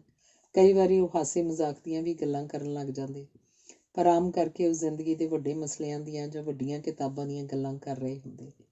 ਕੱਲ੍ਹ ਦੀ ਉਹਨਾਂ ਨੇ ਛੁੱਟੀ ਲੈ ਲੈਣ ਦੀ ਸੋਚ ਲਈ ਸੀ, ਆਰਾਮ ਕਰਕੇ ਮੁੜ ਕੰਮੀ ਕਾਰੀ ਲੱਗ ਜਾਣ ਲਈ, ਹਿੰਮਤ ਜੁਟਾਉਣ ਲਈ। ਅਧਿਆਇ 15।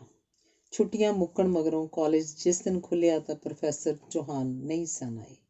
ਮੁੰਡੇ ਕੁੜੀਆਂ ਸਗੋਂ ਖੁਸ਼ ਸਨ ਕਿ ਚਲੋ ਇੱਕ ਪੀਰੀਅਡ ਤੱਕ ਗੱਪਾਂ ਸ਼ੱਪਾਂ ਮਾਰਨ ਨੂੰ ਵਿਹਲਾ ਮਿਲਿਆ। ਪਰ ਸੁਮੀਤ ਨੂੰ ਅਜੀਬ ਲੱਗ ਰਿਹਾ ਸੀ ਕਿ ਪ੍ਰੋਫੈਸਰ ਚੌਹਾਨ ਅੱਜ ਆਏ ਕਿਉਂ ਨਹੀਂ।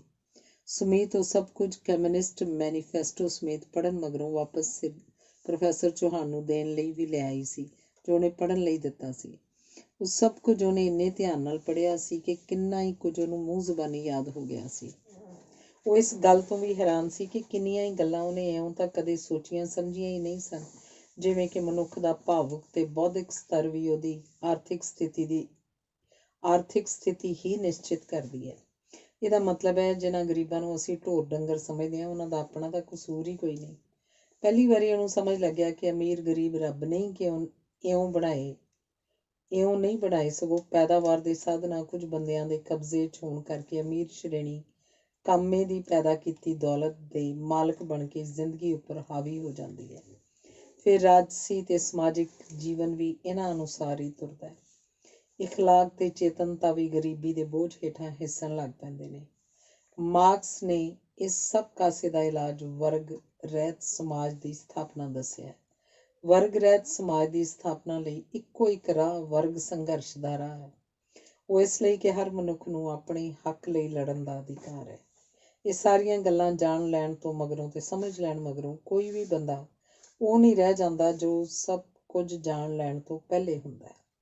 ਕਈ ਸਾਲ ਪਹਿਲਾਂ ਇੱਕ ਵਾਰੀ ਉਹਦੀ ਮਾਂ ਤੇ ਪਾਪਾ ਅੰਮ੍ਰਿਤਸਰ ਪਿੰਗਲਵਾੜੇ ਰਾਸ਼ਨ ਦੇਣ ਗਏ ਸਨ ਤਾਂ ਉਹ ਵੀ ਨਾਲ ਸੀ।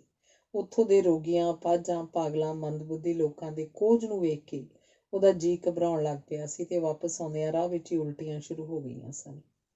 ਉਹਨੂੰ ਬੜਾ ਅਜੀਬ ਲੱਗਦਾ ਕਿ ਉੱਥੇ ਰਹਿਣ ਵਾਲੇ ਲੋਕ, ਉਹਨਾਂ ਦੀ ਸੇਵਾ ਸੰਭਾਲ ਕਰਨ ਵਾਲੇ ਲੋਕ, ਉਹਨਾਂ ਦੀ ਦਵਾ ਦਾਰੂ ਕਰਨ ਵਾਲੇ ਲੋਕ ਇਹ ਸਭ ਕਿਵੇਂ ਬਰਦਾਸ਼ਤ ਕਰਦੇ ਨੇ। ਪਰ ਹੁਣ ਉਹਨੂੰ ਲੱਗਦਾ ਸੀ ਅਸੀਂ ਸਭ ਉਹਨਾਂ ਦੀ ਅਜਿਹੀ ਹਾਲਤ ਲਈ ਜ਼ਿੰਮੇਵਾਰ ਹਾਂ। ਇੱਕ ਵਾਰੀ ਪ੍ਰੋਫੈਸਰ ਨੇ ਕਦੀ ਕੋਈ ਗੱਲ ਸਮਝਾਉਣ ਲਈ ਦੱਸਿਆ ਸੀ ਕਿ ਜੇ ਸਾਰੇ ਹਿੰਦੁਸਤਾਨ ਦਾ ਦੁੱਧ ਇਕੱਠਾ ਕਰ ਲਿਆ ਜਾਏ ਤਾਂ ਉਹ ਸਾਰੇ ਹਿੰਦੁਸਤਾਨੀਆਂ 'ਚ ਵੰਡ ਦਿੱਤਾ ਜਾਏ ਤਾਂ ਹਰ ਇੱਕ ਬੰਦੇ ਦੇ ਹਿੱਸੇ 'ਚ ਇੱਕ ਚਮਚ ਦੁੱਧ ਆਏਗਾ। ਜੇ ਅਸੀਂ ਇੱਕ ਗਲਾਸ ਦੁੱਧ ਪੀਂਦੇ ਹਾਂ ਤਾਂ ਸਮਝੋ 2 ਲੋਕ ਉਸ ਇੱਕ ਚਮਚੇ ਦੁੱਧ ਤੋਂ ਵਾਂਝੇ ਰਹਿੰਦੇ ਨੇ। ਪ੍ਰੋਫੈਸਰ ਦੀ ਆਖੀ ਗੱਲ ਉਸ ਵੇਲੇ ਸੁਮੀਤ ਦੇ ਜਿਵੇਂ ਕੋਲੋਂ ਦੀ ਲੰਘ ਗਈ ਸੀ, ਪਰ ਹੁਣ ਉਹਨੂੰ ਉਹ ਗੱਲ ਵੱਖਰੀ ਤਰ੍ਹਾਂ ਸਮਝ ਆ ਰਹੀ ਸੀ। ਇਹ ਅਮੀਰ ਸ਼੍ਰੇਣੀ ਉਹਨੇ ਆਪ ਨਹੀਂ ਸੀ ਚੁਣੀ, ਜਨਮ ਨਾਲ ਮਿਲੀ ਸੀ। ਉਸ ਬਾਰੇ ਮਾਣ ਮਹਿਸੂਸ ਹੋਣ ਦੀ ਥਾਂ ਹੁਣ ਉਹਨੂੰ ਲੱਗਦਾ ਪ੍ਰੋਫੈਸਰ ਚੌਹਾਨ ਖਬਰੇ ਕੀ ਸੋਚਦੇ ਹੋਣਗੇ ਸਾਡੇ ਬਾਰੇ ਵੀ। ਤੂੰ ਅੱਜ ਕੱਲ੍ਹ ਸਾਰਾ ਦਿਨ ਕੀ ਸੋਚਦੀ ਰਹਿੰਦੀ ਹੈ ਸੁਮੀਤ? ਕਿਰਨ ਨੇ ਉਹਨੂੰ ਪੁੱਛਿਆ।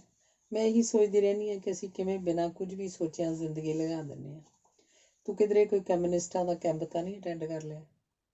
ਉਹ ਇਉਂ ਪੁੱਠਾ ਭੁਆ ਦਿੰਦੇ ਨੇ ਬੰਦੇ ਨੂੰ ਵੀ ਹਰੇਕ ਚੀਜ਼ ਮੁੜ ਕੇ ਤੁਹਾਨੂੰ ਉਹਨਾਂ ਦੀ ਨਜ਼ਰ 'ਚੋਂ ਹੀ ਦਿਸਦੀ ਹੈ। ਆਪਣੇ ਆਪ ਤਾਂ ਬੰਦਾ ਦੇਖਣੋਂ ਹੀ ਹਟ ਜਾਂਦਾ, ਕਿਰਨ ਨੇ ਹੱਸ ਕੇ ਆਖਿਆ। ਕੈਂਪ ਕੁੰਪ ਤਾਂ ਕੋਈ ਨਹੀਂ ਅਟੈਂਡ ਕੀਤਾ, ਪਰ ਕੁਝ ਗੱਲਾਂ ਤਾਂ ਉਹਨਾਂ ਦੀਆਂ ਬਿਲਕੁਲ ਠੀਕ ਨੇ, ਸੁਮੀਤ ਬੋਲੀ। ਠੀਕ ਨਾ ਵੀ ਹੋਣ ਤਾਂ ਵੀ ਉਹ ਠੀਕ ਲੱਗਣ ਲਾ ਦਿੰਦੇ ਨੇ। ਆਖਣਗੇ ਕਿ ਸਾਰੇ ਬੰਦਿਆਂ ਲਈ ਸਭ ਕੁਝ ਇੱਕੋ ਜਿਹਾ ਹੋਣਾ ਚਾਹੀਦਾ ਹੈ। ਕੋਈ ਪੁੱਛਣ ਵਾਲਾ ਹੋਵੇ ਵੀ ਸਾਰੇ ਬੰਦੇ ਰੱਬ ਨੇ ਤਾਂ ਇੱਕੋ ਜਿਹੇ ਨਹੀਂ ਬਣਾਏ।